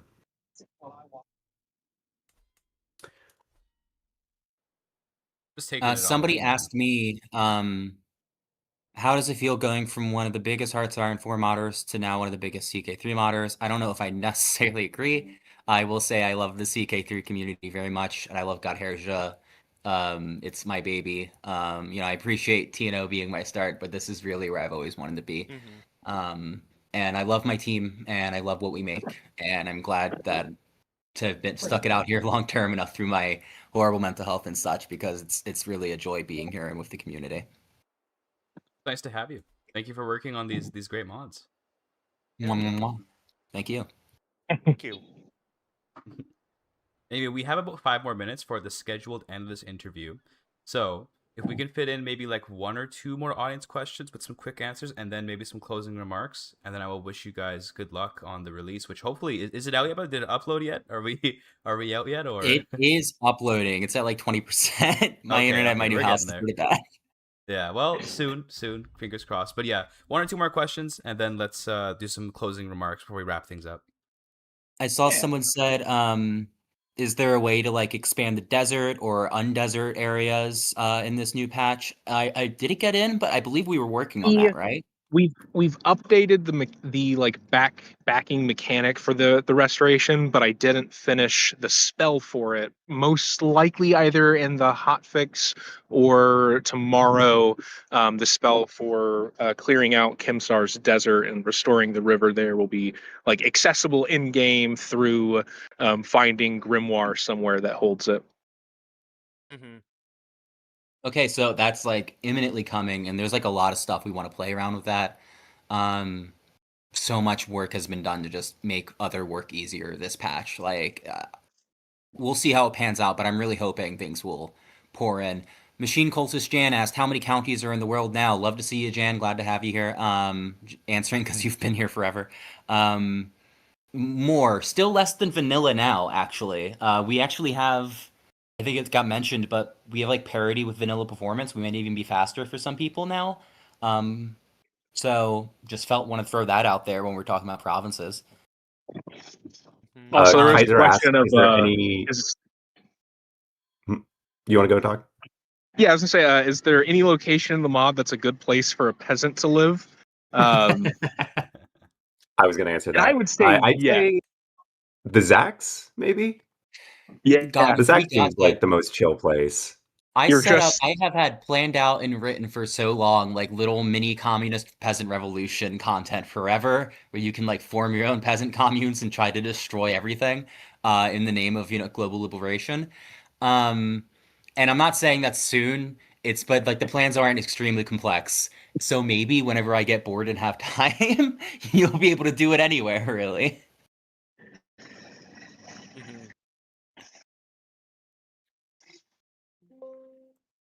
Great. great. Yeah. Another good question. Yeah. What's Yeah, another good question? I liked the peasant question. That was funny. That should be a question that gets asked more often. Is where would it be nice to actually live in this mod? It's always like nowhere. No, but It's we always say the average peasant in Godherja is actually living a life basically the same as the average peasant in medieval Europe. It's just instead of dying from plague, you might die from like blood exploding juice. You know, like it happens. Some random Part of monster life. coming after the mountains. Who knows? Yeah. What's the difference between wolves and a 7-headed ogre beast with the face of like your dead loved one? Like I don't. Are these Or like things the really bubonic different? plague. Like, what's the difference of the average peasant? Yeah, who cares? You're dead anyway. It's at fine. the end, you're dead. Yeah, true. Yeah, doesn't make much difference. Yeah, with that, we have a To couple the more minutes. bestiary. So, if unless someone has a really, really pressing question they really want to get to, I think we might have to do some wrapping up, concluding remarks before we call it a day here, folks. Any last minute, like, oh, gotta answer this type questions? This isn't a question, but I will say join our Discord because I will be at Everrunning within like hopefully a few minutes when this finishes uploading. Definitely join the Discord, folks. Definitely, I believe they should be, my moderators should be posting the Discord link in the various chats. So definitely do that. Join the Discord. Keep up with the mod for sure. With that, I mean, Godherja is one of those like kind of titans of the CK3 modding community, in my opinion, and it's a real blessing to the community to have this kind of stuff. And one thing I think about a lot is, and I mentioned this with Realms and Exeter as well, Realms of Exeter, is one day if this were ever to become lost media, what a shame that would be. And that's why I'm gonna show one last time our charity, the Video Game History Foundation. If you have, you guys have already done to be clear, you've all done an excellent job raising some money for it. So thank you so much, everybody in the chat. Thank you for helping with the charity. But I gotta squeeze more money out of you. I'm sorry. It's because Jillian raised like $1,000, and I have to beat her. I can't lose to my rival. Okay, my greatest streaming rival. Okay, so please a little bit more. All right, a little bit more. I'm just messing around. Patreon rules, everybody. If you don't give money, you don't love Godherja. Exactly. If you don't give money right And now, you also you get even actually more now, hate too. this mod. Yeah, you now not only get the beta for the mod as well, you also get a whole TTRPG as well. Oh, that's great. It's Yeah. an even better deal. And a sense of superiority over your compatriots and friends. That's the most And that's important. truly the most valuable thing. Yes. Yeah. Absolutely. Anything you guys want to say before I wrap up the stream? Anything else, any last statements? I love you all. When I helped make the mod co-op and everything many years ago, I never thought it would be this big, this cool, and this outside of my control. It's so amazing to see every year. And thank you everybody who comes out. Thank you, Jillian, for raising all that money and holding up the first day. And thank you, Tarek, for doing the same on the second day. Oh yeah, thank you guys. Really appreciate it. I hope you guys have a wonderful release. Hopefully it comes out pretty soon. Probably around 30% upload or so, right? I'm sure everyone's waiting with bated Fucking breath. grinding through, man. Hell yeah, man. Be sure to join the Discord so you can know when it does come out. It'll be today. Well, depending on your time zone, I guess it could be early tomorrow. But point is, it'll be here. Okay, and I'm looking forward to seeing everyone's hype over it. Thanks so much, you guys, for conducting the interview. I really appreciate it. Great answers, great questions, and best of luck in future development. Yeah, thank you. Thank you so much. See you guys Love later. you all. Yeah. DK3 Bye-bye. forever. Bye bye. All right. Well, what a nice bunch of chaps over there. What a nice bunch of lads. I have one last thing I got to say before we wrap up here. It's a mere bureaucratic thing, and it's that some of the winners of the keys, you need to accept the friend requests from the ModCon organizers. That would be Albionic, period. It's a sentence. And Charchar 02672. Numbers are hard. When I make this announcement, it reminds me of this is a very personal experience, okay? When I was a kid, I'd go to the mosque, okay? And the parking lot would get super full, and the imam at the mosque would be like, "Could the owner of a white Mazda please move his car? It's blocking." Like, they would announce like, "Oh, the owner of this car, the owner of that car, you're blocking this part of the parking lot." I don't know why it reminds me of that, being like, "Could the owner of the Discord account Albionic please respond to the friend request?" I don't know. I don't know why. I had that childhood memory came back to me, and I was like, "Yeah, dude, that's that's how it feels announcing this."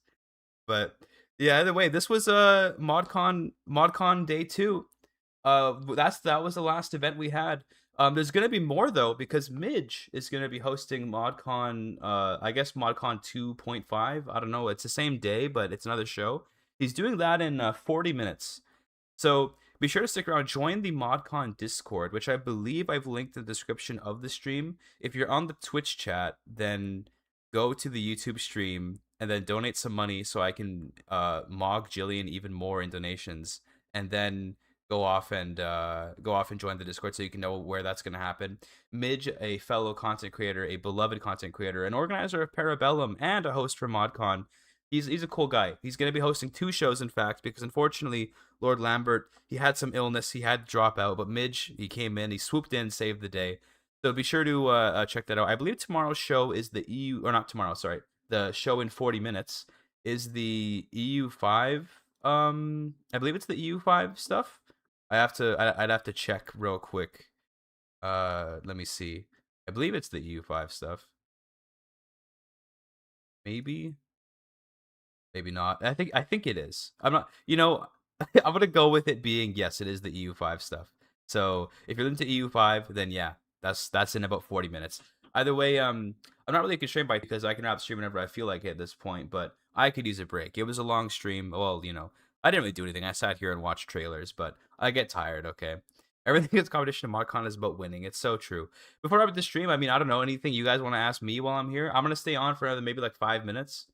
So anything you guys want to ask me while I'm here? since I'm around? Jillian may have mogged you, my friend. No, I'm the one supposed to be doing the mogging. What's the meaning of life? There was a book about that one time. There was like a number that it had an answer that was like a number or something. What's the purpose of life? Well, obviously it's to give money to the Video Game History Foundation. So that's the truth. If I get mogged by Jillian, then it's sad, but if it happens, it happens. Not much can be done about it.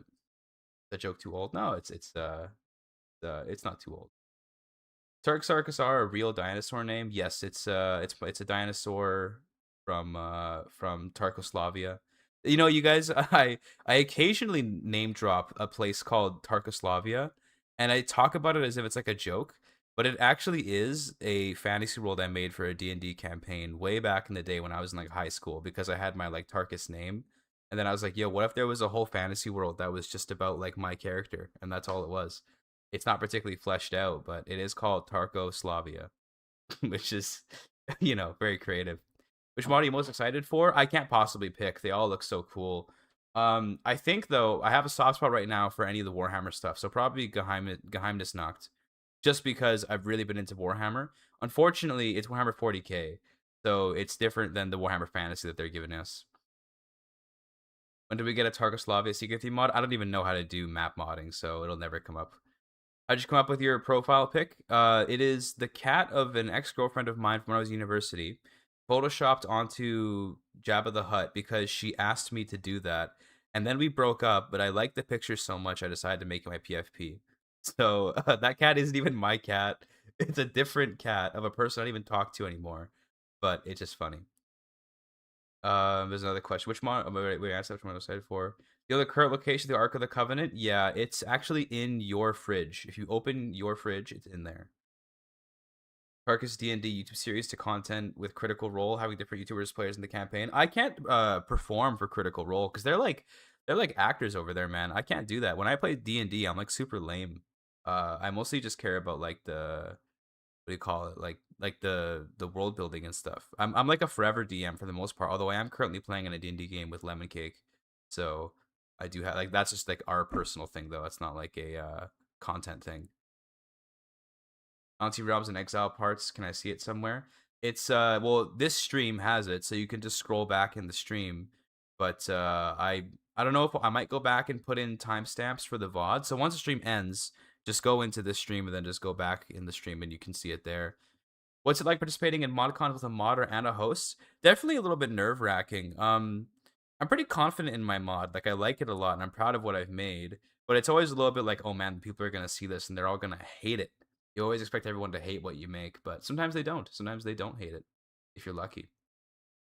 But yeah, with that, I am going to end the stream now. There are no more questions. It's over. Okay, no more questions. We're done now. Please go and join the ModCon Discord, from which you can then join the Discords of the various mods that we saw today. It takes a great amount of courage to create something and then show it to people. So a big round of applause for all the mod presenters who did a wonderful job today and yesterday, and who will continue to do great jobs later today and tomorrow. They're very brave to do this. It's always so humbling to see what they can make. It's great. It's wonderful. Here's the claps. I don't know if they're gonna come through on the mic because I have noise suppression, but there's the claps for the mod makers. Okay, thank you so much, guys. Be sure to join Midge's stream, which will be happening in about 35 minutes. You can find it on the ModCon Discord. Thanks so much, guys. I appreciate it. Thanks for all the money, by the way. Thanks for all the donations. Okay, much appreciated. I'll see you guys next time. Peace out, homies. Peace out.